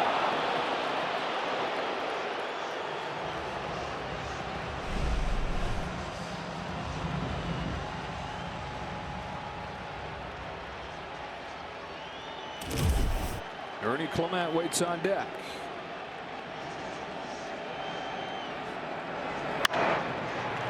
Sky high, shallow left.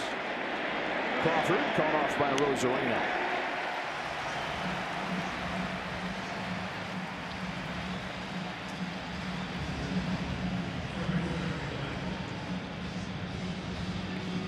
One out. Here's Clement. Well, you know he's going to be aggressive. A rare 0 for 2.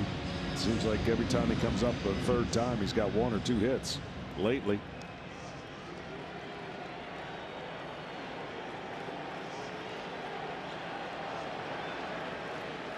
The guy in Bryan Woo that throws fastballs more than anybody in the majors.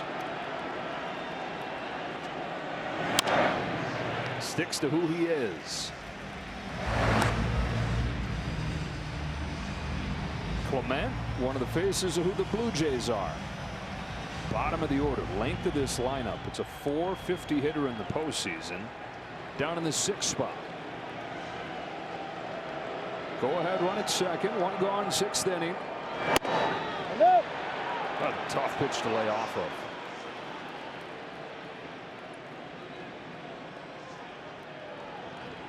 Three, 4, and 5 coming up for the Mariners in the bottom of the 6th. Jorge Polanco down in the batting cage getting ready to lead that off.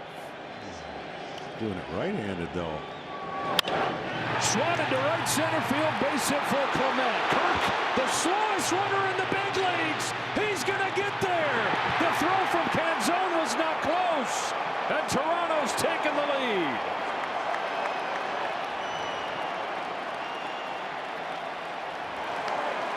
Alejandro Kirk leads off the inning with a double. Scores on a go-ahead hit from Ernie Clement.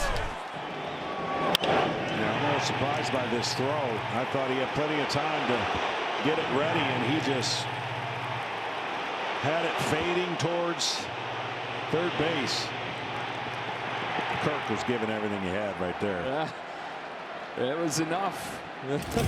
Having a blast with it over there in the Jays dugout. Clement took second with that poor throw, and he'll fan him off. Make sure that he's okay to put the gear on and go back out there to catch. So get out of here. Get out of here, Vlad. Jays, as they've done in this series, have come back. Barger. Bouncer. Rivas. 2 out. Ernie Clement does it again. He does. I mean, this guy has.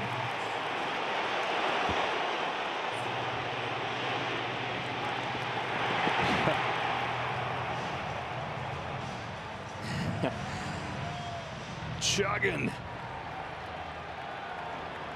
Guts. Clement at third. Kiner Falefa. You said it. You keep putting the pressure on, keep getting the leadoff man on. Eventually, that dam breaks. That's 9 now. 9 of the last 13.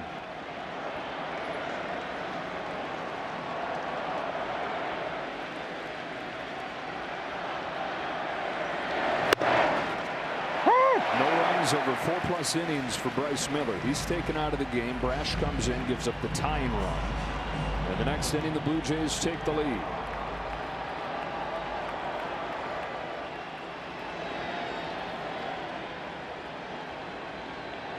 Kiner Falefa, 2 hits yesterday. Had 2 and 1.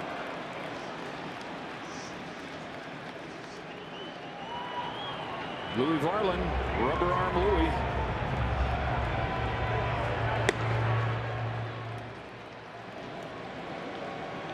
Wu to the plate. Got a chase. 2 and 2.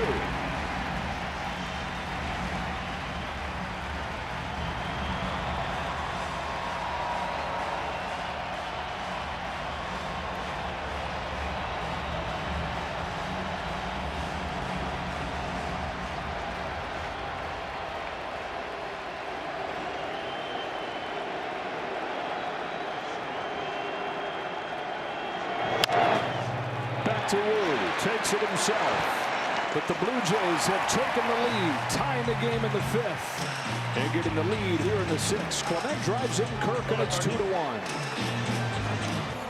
Kirk digs deep, scores from second. Jays have the lead 2-1 to the bottom of the 6th, and here is where things have unraveled for Kevin Gausman, not just in Game 1, but in 3 of his 4 postseason starts with the Blue Jays. Happened against the Yankees in the division series.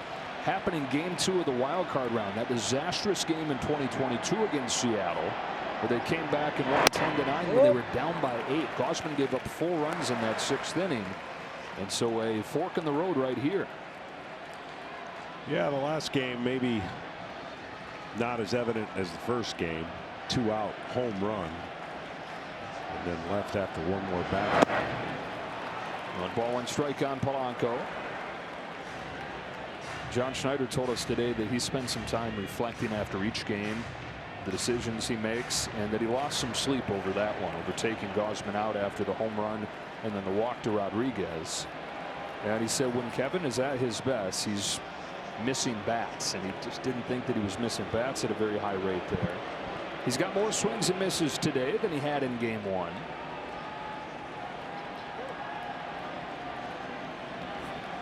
3, 4, and 5 for the Mariners here. Polanco, Naylor, or Rosarena.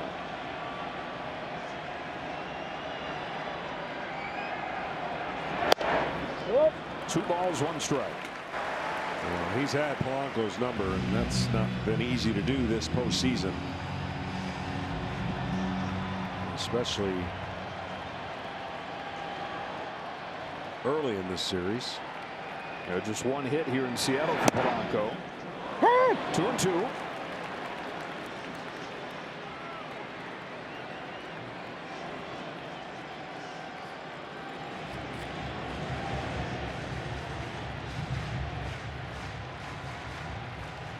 Struck him out each time with the splitter.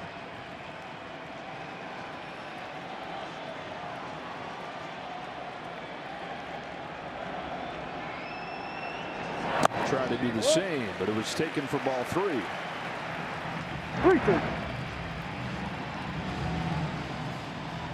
Varland has been warming for a bit.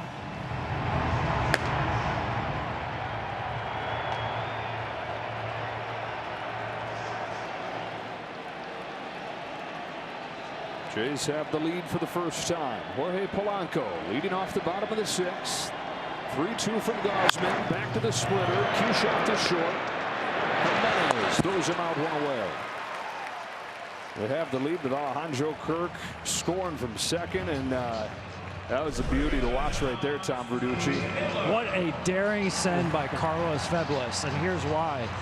It's the first time this year that Kirk has scored from second base on a single.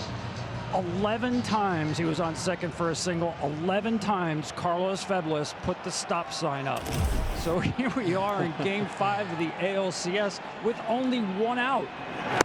And he gives him the green light, and I thought for a moment there Carlos was actually going to beat him to the plate when he ran down that line. It just goes to show you, Joe, as an outfielder, you must know your runners like an infielder. You don't need a great throw. Take your time and make just a good throw.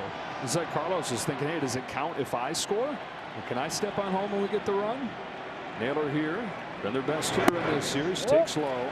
And I was not picking on the guy when I yelled he's the slowest runner in baseball. They track those things now, and he literally is the slowest guy in the sport. You just state the facts. State the facts, black and white. 2-2 series, 2-1 game. 1-1 pitch to Josh Naylor. Goes out to get that high fastball. It's scorched on a hop to short. Jimenez 2 out. I think he catches the catcher again on his backswing. Making a habit out of that. Kirk's like, oh man, uncle. I know the catcher set up close, but his backswing caught him again, I think. This has been quite a few minutes for Captain Kirk. Yeah, this is a follow through, catches him. Got him in the knee guard there. Unfazed. 2 out and a Rosarena.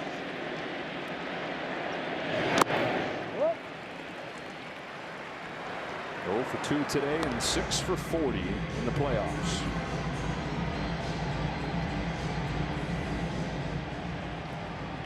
This guy that when he's right, you cannot blink when he's up there.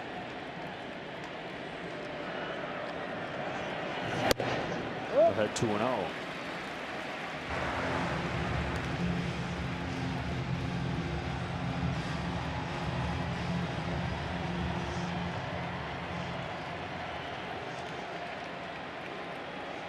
Tying run at the plate, 2 gone in the 6th. Gausman fires, ball 3. The home run hitter Suarez waits on deck.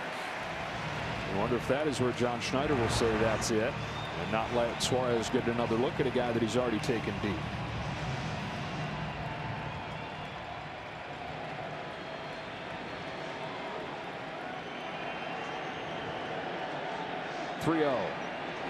Ball 4. Rosarena with his speed is on with 2 gone here in the 6th. Suarez is headed for the plate. John Schneider's headed for the field. Statcast 3D powered by Google Cloud. His home run is the scoring for the Mariners in this game. John Schneider's not going to take a chance that it happens again. And so again it ends at 5 2/3 for the Blue Jays ace. John says if he jogs out there, that means there's a chance that he can keep on going. If I walk, Your day's finished. He was walking slow. 2-1. Varland takes over with a tying run at first, and Suarez coming up. And the shadow of Mount Rainier. 2-1. Blue Jays ahead of the Mariners to the bottom. We're in the bottom of the 6th inning. Kevin Gausman is out 5 2/3 in all 3 of his starts, and he hands it off to Louis Varland. Varland, he's been pretty good, except 3 of the 6 hits have been homers. Scoreless inning yesterday. High for ball 1 on Suarez. With 49 home runs during the regular season. Top 5 in the major leagues. Connected on his 2nd in the postseason in the 2nd inning today. That has been it for the Mariners, and really home runs have been it for the Mariners. Able to check his swing. Is Arozarena moving at some point here? I don't think so. I think they're going to want to see if he can run into one more. You see the 2 for 29 with men on base the last 3 games. Tells the story. They have out-homered the Jays, but twice as many strikeouts as we detailed, and then those numbers. Well, I think he will have the green light. So you can't just lay one in there. You can't assume he's taken.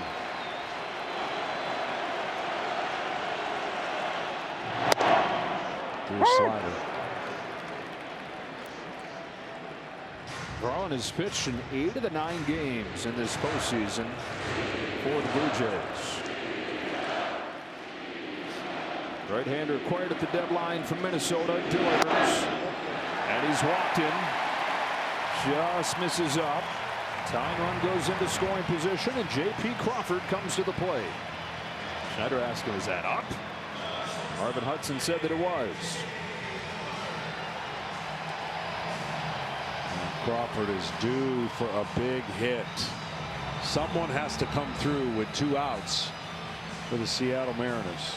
2 for 14 in this championship series. Taking a lot of big swings. He'd take a bloop right now.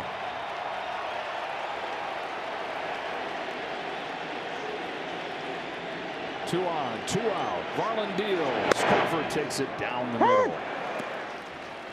It would be fitting if this was the guy to give him the hit. 7th season with the Mariners. Longest tenured shortstop in franchise history. As Arozarena at 2nd, Suarez at 1st. Ball and a strikeout. Solid glove man. Up and down career offensively, but the one thing he's always been is a clutch hitter. He's got 7 walk-off RBIs in his career. On this 1-1, Crawford takes low, ball 2.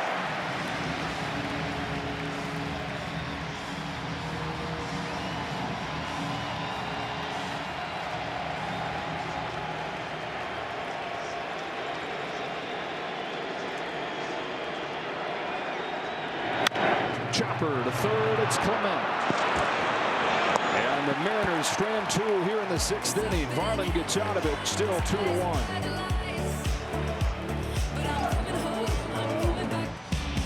Dodgers are going for the sweep in just a few minutes over on TBS. Their staff has a 1.54 ERA in this postseason, and Shohei Ohtani goes to the mound to try and finish it off. If the series continues, Game 5 tomorrow at 8 o'clock Eastern. We'll be with you for Game 6 on Sunday from Toronto. Andres Jimenez. Brian Wu stays in. Jimenez pokes the first pitch foul. Jays tied this game in the 5th inning. The double from Springer against Brash right after they had taken Bryce Miller out. And they took the lead last inning in Brian Wu's first inning of relief since he was in college.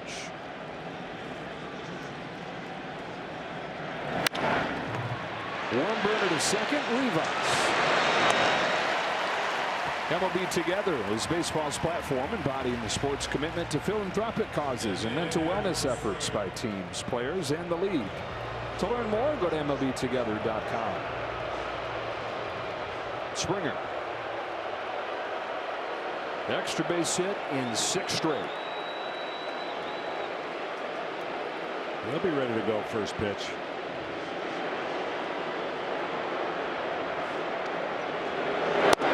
Five out of 6. 3 home runs and a double on the first pitch in the playoffs. Yep.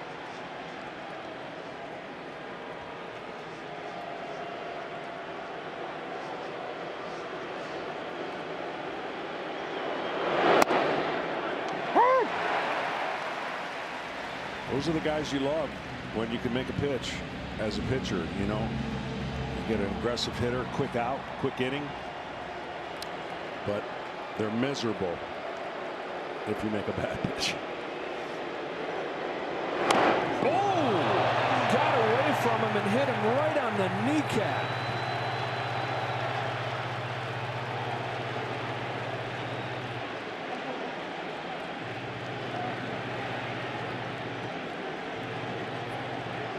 That sounded terrible.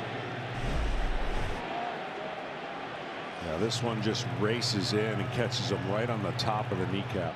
As you're right. I mean, that is the sound alone. Oh.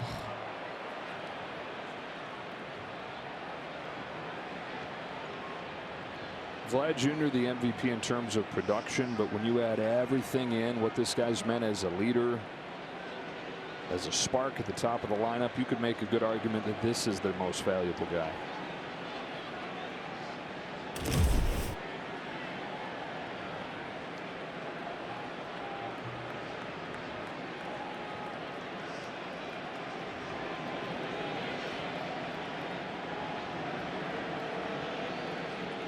John Schneider was just talking to us today about how it's been the best of both worlds with George. You know, got the veteran experience. He's played in 75 postseason games, but also that he's like a kid, has so much fun down there, and everybody feeds off of that. Everybody else can kind of fall into place and just do their job because they know they got George.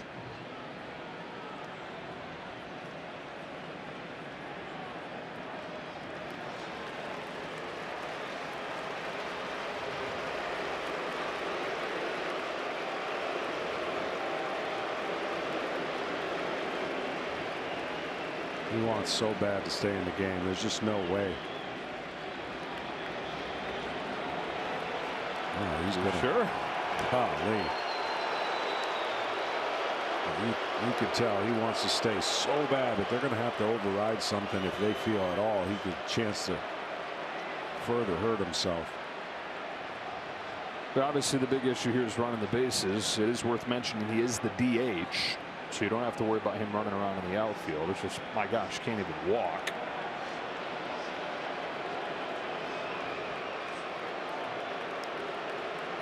There's no way. You wouldn't think.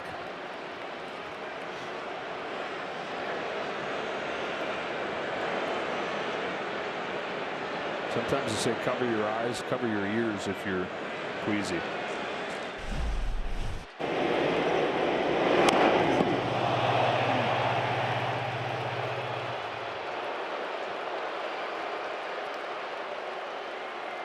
There's no way they can let him.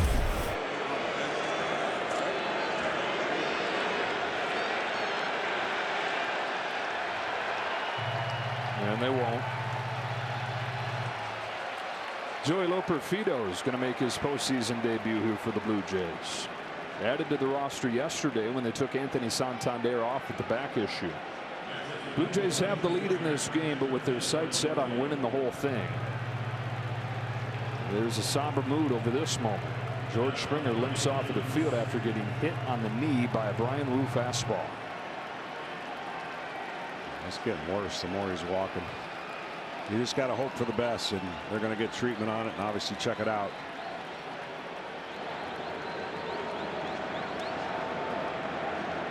Loperfido, by the way, one of the fastest guys in baseball, over there at first base with Nathan Lucas at the plate.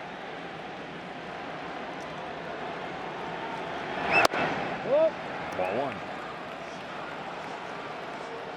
Double and a walk today for Lucas. Guy that started this season as their 4th outfielder. Just trying to hang on. Happy to be in the big leagues. Hitting .345 in the playoffs as the 2-hitter for the Jays.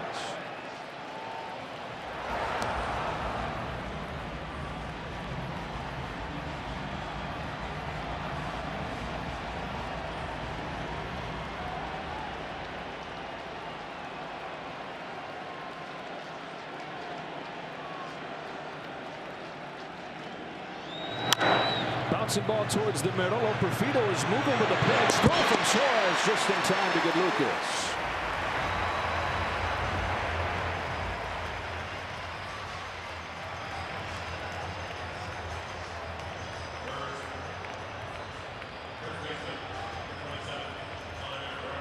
So Operfito's into scoring position.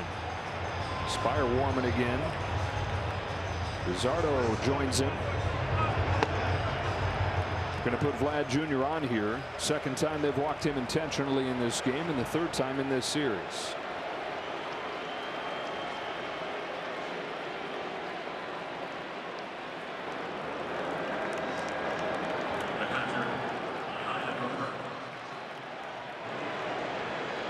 And so it's Alejandro Kirk, who started last inning with a double and had his epic romp around the bases, scoring from second for the first time this year on a base hit from Ernie Clement. The difference in this game.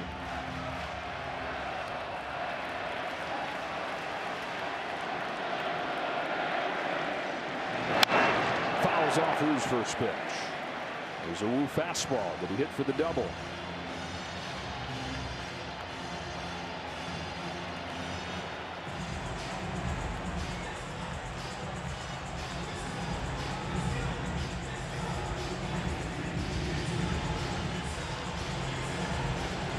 Only one clean inning. 6 of the 7 have been traffic on the bases. Bouncing ball. Wu pounces on it, flips it over to first to get Kirk. And on the top of the 7th inning, we stretch in game 5 in a 1-run game. Bring it back with Fox Foresight, powered by Google Cloud. Mariners given a 57% chance to score 2+. Led the majors in 1-run wins this year. Trailed this game 2-1. Thanks to Google Cloud for these real-time insights. Dominic Canzone takes a first pitch changeup from Louis Varland downstairs. For the Mariners in the 7th inning, it's 8-9-1. Canzone, Rivas, and Rodriguez. Canzone would love a chance to atone for his errant throw that aided Kirk in scoring the go-ahead run. Now Canzone in right field. Robles normally there. He's really good defensively, but the bat has been such a problem that Robles not in the lineup. Canzone is. Ball 2 from Varland.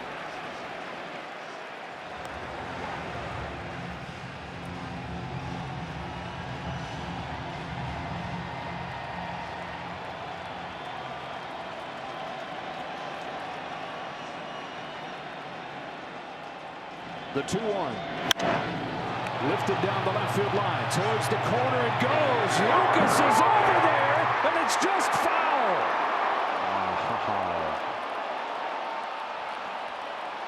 Man, oh man. Threatened to hit that foul pole. Let's see how much that missed by. Dan Wilson's not convinced that it did.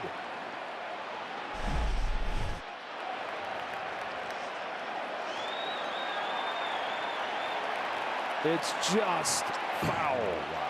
Wow. Over the fence, but wide of the pole by about a foot. The call on the field is foul ball. We have a crew chief review for potential home run.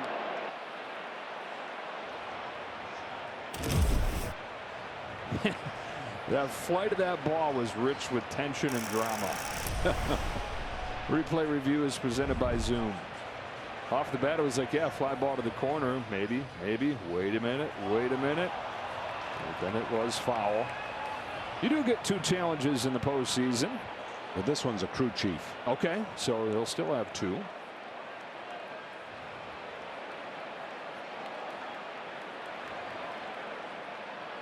Thankfully, I'm a lip reader, and I'm sure a lot of you are too. It's foul ball.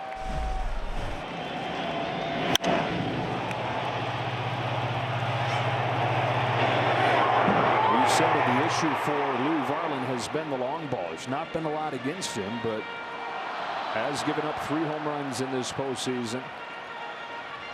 The Blue Jays bullpen, something that's been a question for a lot of the year. 6 ERA in the postseason. 2-2 from Varland. Check swing. He went around. Strike 3. So the question again goes down that left side, and this time the third base umpire says he went around. Strike 3. One pitch after he was that close to tying the game in that direction. Yes, he did.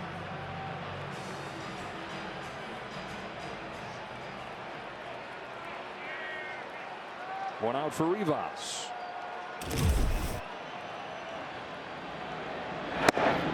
We talk about this bullpen struggling down the stretch, though. Quietly it became a strength. In fact, the Blue Jays have not lost a game that they held a lead in since September 1st. 1 ball, 1 strike.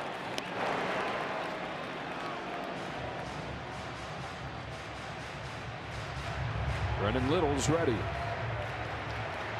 Julio Rodriguez waits on deck as Rivas is ahead 2-1.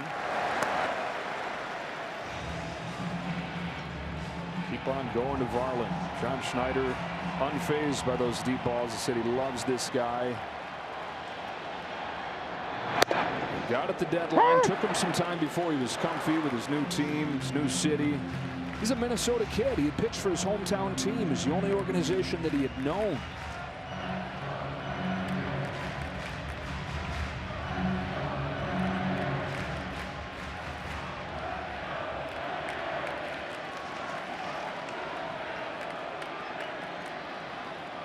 Two and 2 to Rivas. Foul back. Checking with Ken Rosenthal. I talked to John Schneider about George Springer, and Schneider said it was close. Springer wanted to stay in, but ultimately he was in too much pain and discomfort, and the Blue Jays wanted to play it safe with Game 6 coming. Springer needed help getting down the dugout steps and down the steps into the clubhouse. He'll obviously get checked out now, and we'll have more after the game. It hit his knees so hard that it registered on StatCast as a batted ball, 55 miles per hour off his knee. Payoff to Rivas.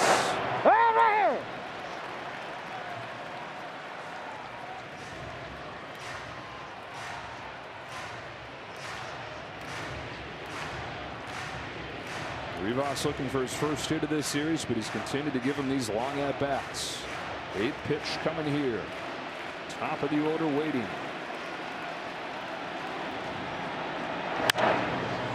Fly ball, left center. Varsho says you've got it, and Lucas does. Start your Saturday strong with Big Noon as Bryce Underwood and Justice Haynes lead Michigan against Washington at the Big House, all starting at 10 a.m. Eastern, 7 Pacific. Big Noon kickoff live on location from Provo, Utah, and then Huskies and Wolverines only on Fox. Well, Rodriguez moved up to hit leadoff, and the game finds him right here as the tying run with 2 gone in the 7th. Rip and a miss.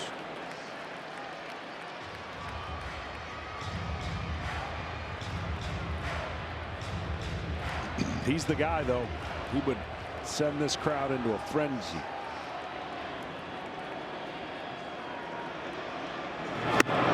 Back-to-back breaking pitches to put him in an 0-2 hole.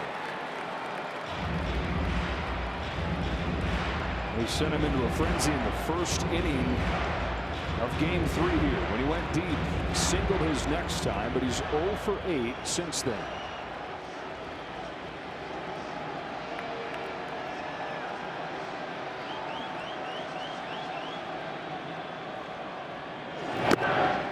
Stuck with the breaking stuff. Rodriguez took this one.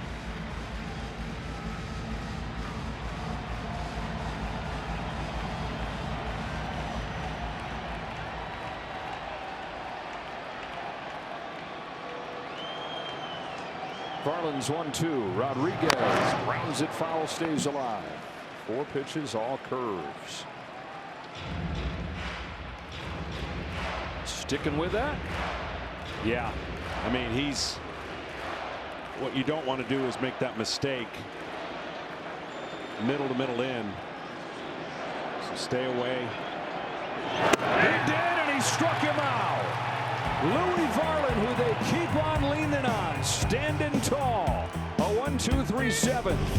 And a 2-1 lead for the Blue Jays. Winner moves to within 1 win of the World Series. Back down. That's how you let the beat feel, beat feel. That's how you let the beat feel, beat feel. That's how you let the beat feel, beat feel. Let the beat feel, beat feel. Back in Seattle, 2-1. Blue Jays ahead here in Game 5. The series tied 2 games apiece. Gabe Spire, the left-hander, comes in here with a couple left-handers coming up for the Jays. Varsho, Clement, and Barger. Well, they used Spire yesterday. Well, they were down by a bunch, and he threw a season-high 32 pitches. Bit of a questionable move there, burning that many bullets from one of their top guys chasing the game. But he's back out there feeling okay. Somebody they've leaned on all year. 2-0 to Varsho.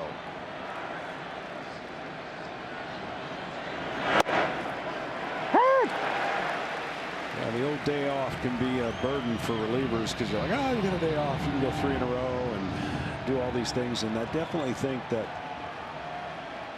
the staff has been worked a lot because the Blue Jays have been just grinding out at bats. Nothing easy. I mean, they easily could have 5-6 runs tonight. And credit Seattle for at least limiting the damage down to 2 bases loaded, nobody out. They didn't get a couple man on seconds, nobody out. Got 7 hits, 4 walks, a hit batter. Only the 2 runs to show for it. Seattle's pitchers have kept them in this game, but it's the same story for the offense. All they've had is the 1 big swing from Suarez. A 3-2 from Spire to Dalton Varsho. Easy one for Crawford. And in the 8th.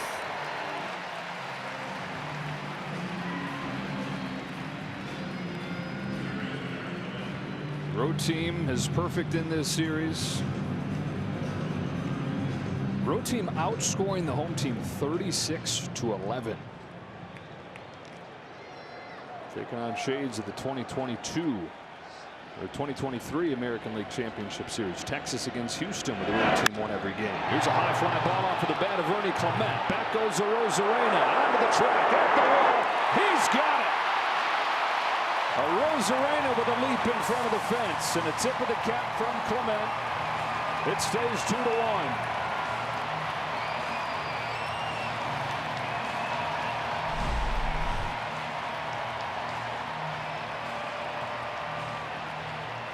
A little bit close.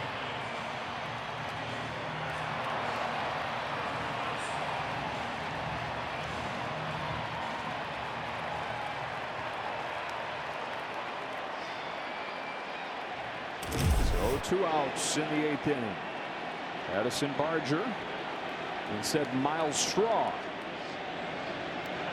So at the lefty on the mound, pinch hitter Miles Straw goes up there. That'll also improve the defense. Straw will take over in right field. 2 for 8 in this postseason.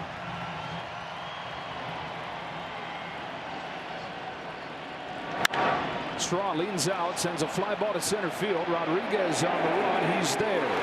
2, 3, and 4 coming up for Seattle. Cal Raleigh to lead things off in a 2-1 game. Here comes the home run champion, Cal Raleigh, in a 2-1 game. And for the first time in this series, he's going to bat right-handed. John Schneider calls on Brendan Little. They've wanted to give Raleigh different looks. Faces him for the first time here, representing the tying run, bottom of the 8th. Little misses away. Miles Straw, after pinch hitting, stays in, plays left. Lucas flips over to right. I'll say this. They do a great job firing up this crowd in between innings. And the best way to fire up this crowd is to do something offensively. They have struggled since coming home offensively, have been non-existent. They need something huge to happen quick. And they're going to be trailing in this series. Here's a high fly ball, deep left field. Did he get enough? He did! Big dumper! Biggest swing! Game 5 tie!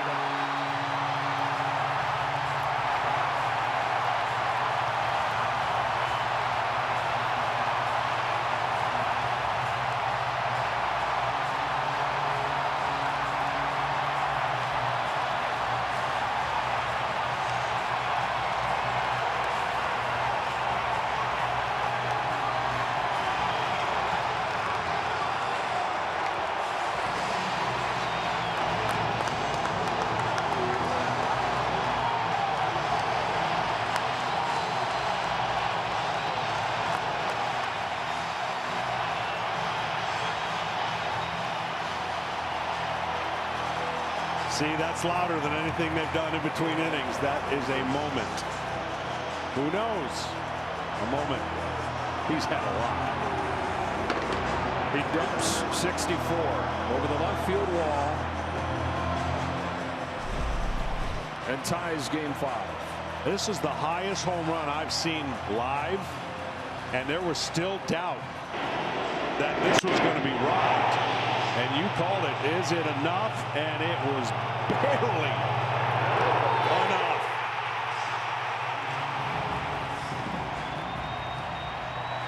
They've been waiting forever. Polanco now.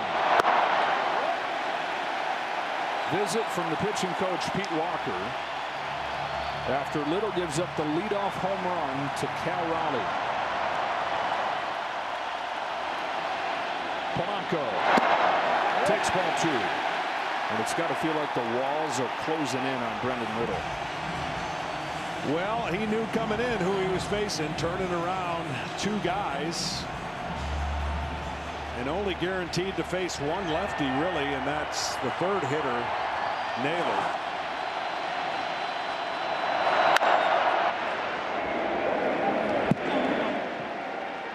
He's hoping to have that sinker not provide a long fly ball. That's for sure. It's one of the many amazing things about Cal Raleigh's season is that he's done it from both sides of the plate. It's like, pick your poison. If you're a manager, where do you want him to hit? That's been the biggest change from previous years. He crushes left-handed pitching. Came into the year with an OPS for his career against lefties of 700, which is below league average OPS. This year it's above 1,000. MVP territory from his weaker side. And he's just a, oh shucks. Oh shucks, that home run. It's part of why it's so easy to love him. He's the everyman. 2-2. And the dirt, ball 3. Mariners now getting greedy. They've tied it. Got their 3-hitter up there with a 3-2 count.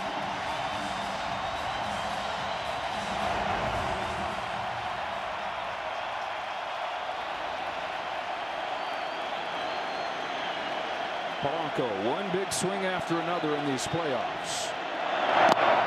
This time he doesn't swing, and he's got a walk.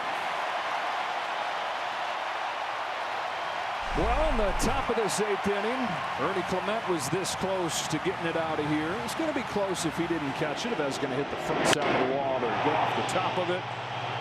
Raleigh got it over the fence.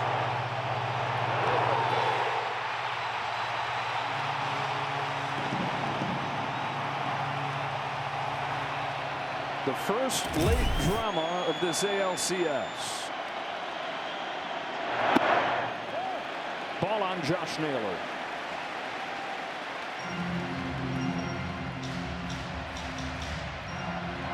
It's been amazing how much Toronto's pressure has been on Seattle, and yet you would think they would have, like we talked about, 5 runs. They only have two swings. And Seattle's got this game tied with 2 solo home runs.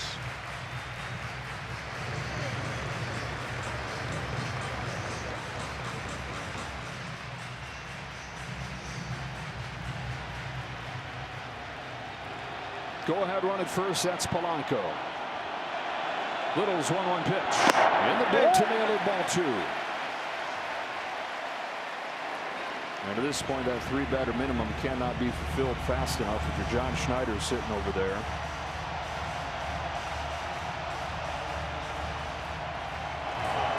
Dominguez ready for Rosarena. Mariners hoping that it's too late. 2-1. Not close.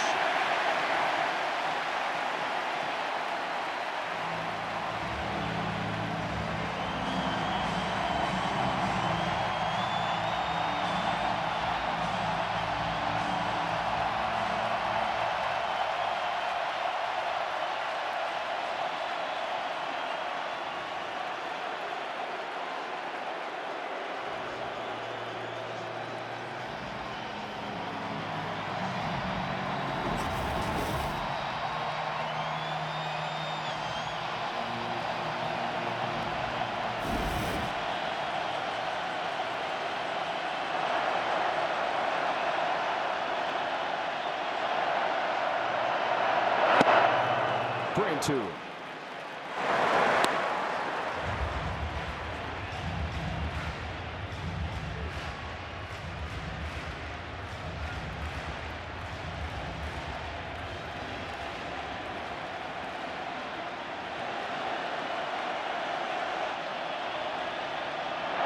Takes ball 4.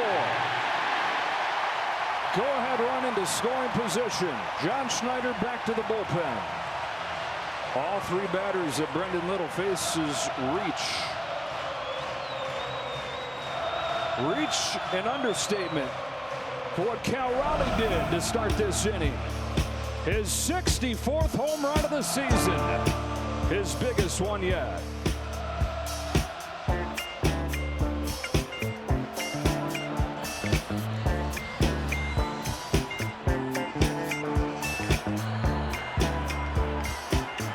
Brendan Little against the teeth of the lineup here succumbs. Sir Anthony Dominguez comes on. 2 on, nobody out in a 2-2 game. Randy Arozarena takes downstairs, ball 1. And if you're wondering, is there a chance he could bunt? What say you, Joe? No chance. He's never laid down a bunt in his career. 2 balls and no strikes. The leaping defensive play in the top of this inning. A nightmare of a postseason for Randy Arozarena, but he's got a chance to play hero right here. Mariners looking for the lead, looking for the World Series for the first time ever. Wow. 2 balls and 1 strike. He came unglued on a fastball that was on a tee. Wow.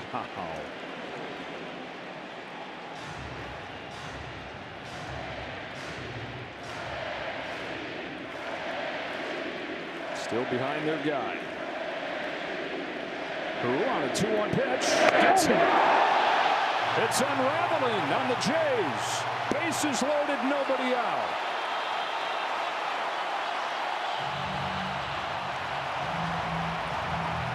You hit a guy who can't hit. Well, scenario is flipped now. Bases loaded, nobody out. And this is not one of those that you try to just give up 1 run, because it's the bottom of the 8th, and you got to go with the infield in, a swing and miss type guy, strikeout. Suarez, 1-0.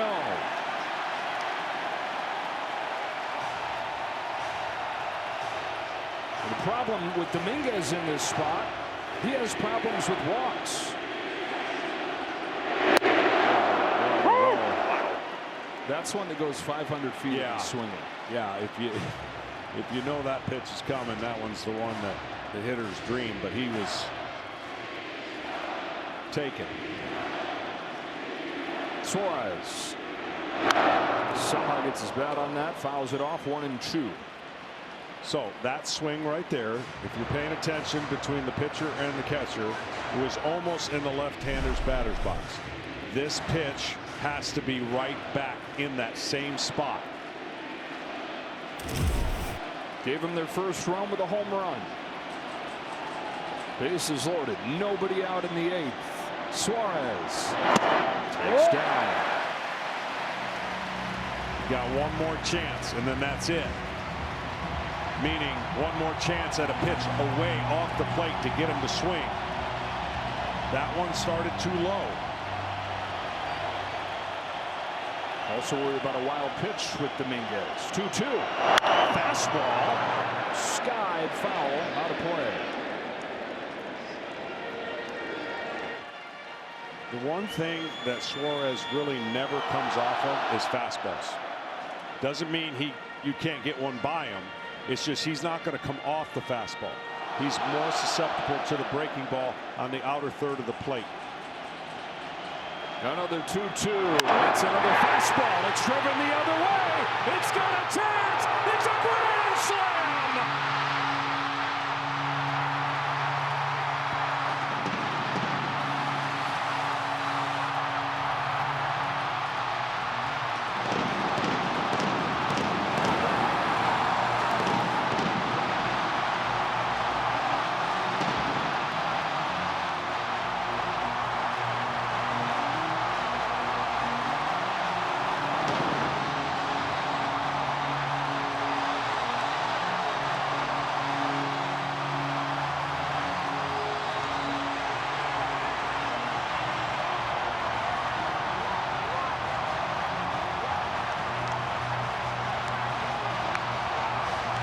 Seattle is shaking. The Mariners lead Game 5, 6-2. Second home run of the game for Eugenio Suárez is an opposite field grand slam. I just can't believe they went with a fastball. And just that pitch selection right there with a guy that's been struggling and never comes off the fastball. You allow him to have a chance to do what he did, and boy, oh boy, did he deliver.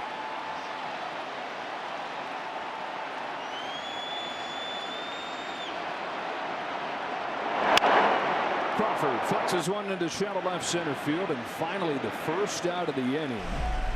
After the fourth grand slam of the year from Suarez. Fastball, same swing, maybe a little late, but the power and the ability to hit a fastball has never been questioned by Suarez. It's can he stay off the breaking ball? Wow. Canzone with one away.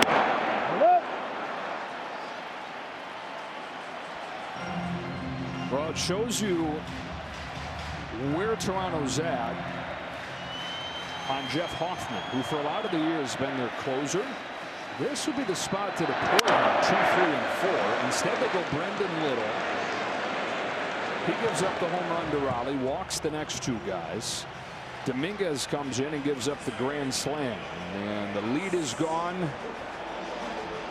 It's a helpless feeling, right? The managers both have had some decisions that when they work out they could feel great, but then they don't, and it's a gut. It's just like in the bottom of your gut. You trust your guy. The guys that come in normally would do X. They didn't. Rivas grounded to second. The Mariners had 7 runs in the 3 games here coming into this 8th inning. They get 5 and change everything. Raleigh tied it. Suarez popped the top off this place with a grand slam to the 9th. Play Ball is baseball's global youth initiative to highlight the fun and accessible ways to play our great game. To learn more, including how to find a league near you, go to playball.org and follow @PlayBall on X, Facebook, and Instagram. The Mariners 3 outs away from becoming the first home team to win a game in this championship series. Andres Munoz, well rested, has not pitched since Sunday. Flames in a strike to Isaiah Kiner-Falefa. 6 1/3 in this postseason, has not given up a hit. A little bit outside. 1 ball, 1 strike. It took 3 games for this place to really rock. It wanted too badly those first 2 games. Sure did. Victor Robles into the game playing right, replacing Canzone. But when it rocked good. First it was Raleigh, and then it was Suarez, his second of the day. All 6 runs for the Mariners via the home run. 11 out of the 12 in the 3 games here. Live by it, die by it, and in Game 5, living. Yeah, a lot of things had to happen though to get those home runs, and a lot of pitches, a lot of takes, and some big walks. When we wrap up, stay tuned. They've got the postgame show presented by Strauss. Of course, our all-star cast, Kevin Burkhardt with Alex Big Papi and Derek Jeter. Right when we wrap up. Update you on the Dodgers-Brewers game. They'll tee up Game 6 of this series in Toronto Sunday night. Strikeout on Jason Reyes. Trey Savage in his 9th major league, or in his 6th major league start, is going to try to save the Blue Jays season. I mean, this game, obviously it never could happen this way, but if this game was played 10 straight times the same way, the Blue Jays, with all that traffic, will have done damage. 6 runs, 7 runs. They didn't get it done tonight. Seattle was able to make plays and get out of those jams, and then they were in the game long enough to get 2 huge swings in the 8th inning. You can't keep flirting against the Toronto Blue Jays, though. If you're Seattle, even though you may be up 3-2, you're going to have cleaner innings, because that place in Toronto will be just as loud as here, and that offense is still not going anywhere. Logan Gilbert, the likely starter for the Mariners. He did not pitch great when he faced this lineup in Game 2. Lazy fly to Rosarena, 2 gone in the 9th.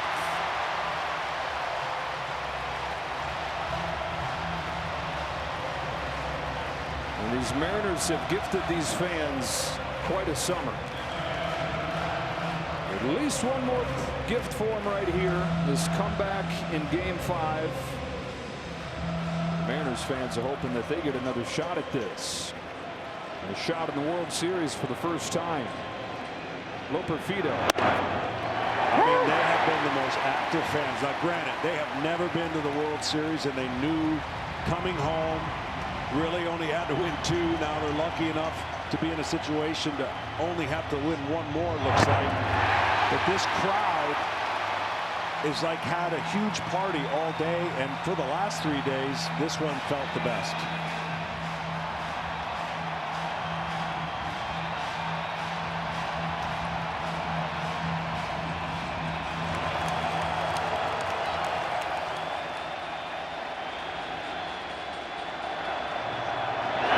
Up the middle, Crawford, so close they can taste it.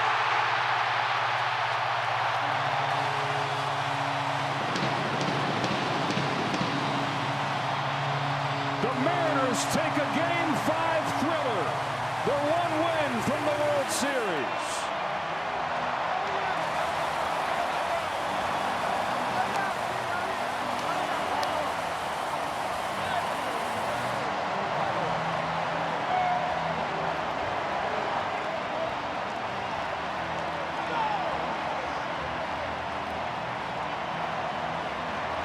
Eugenio Suárez came into this game 6 for his last 50.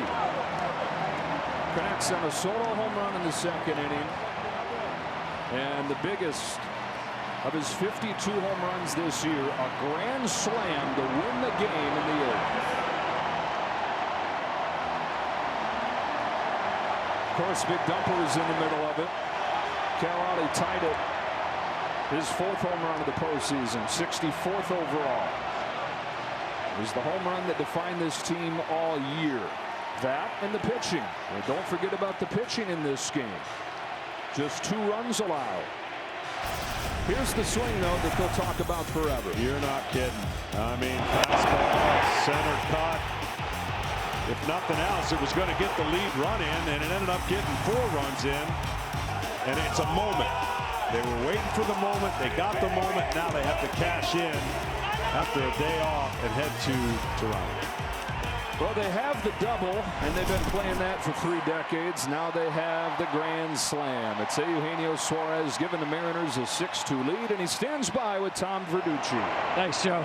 Eugenio Suárez, 12 years in the major leagues, more than 300 home runs. But this trip around the bases, tell me what that felt like, what you were thinking. Obviously, this is the biggest home run in my career. Woo!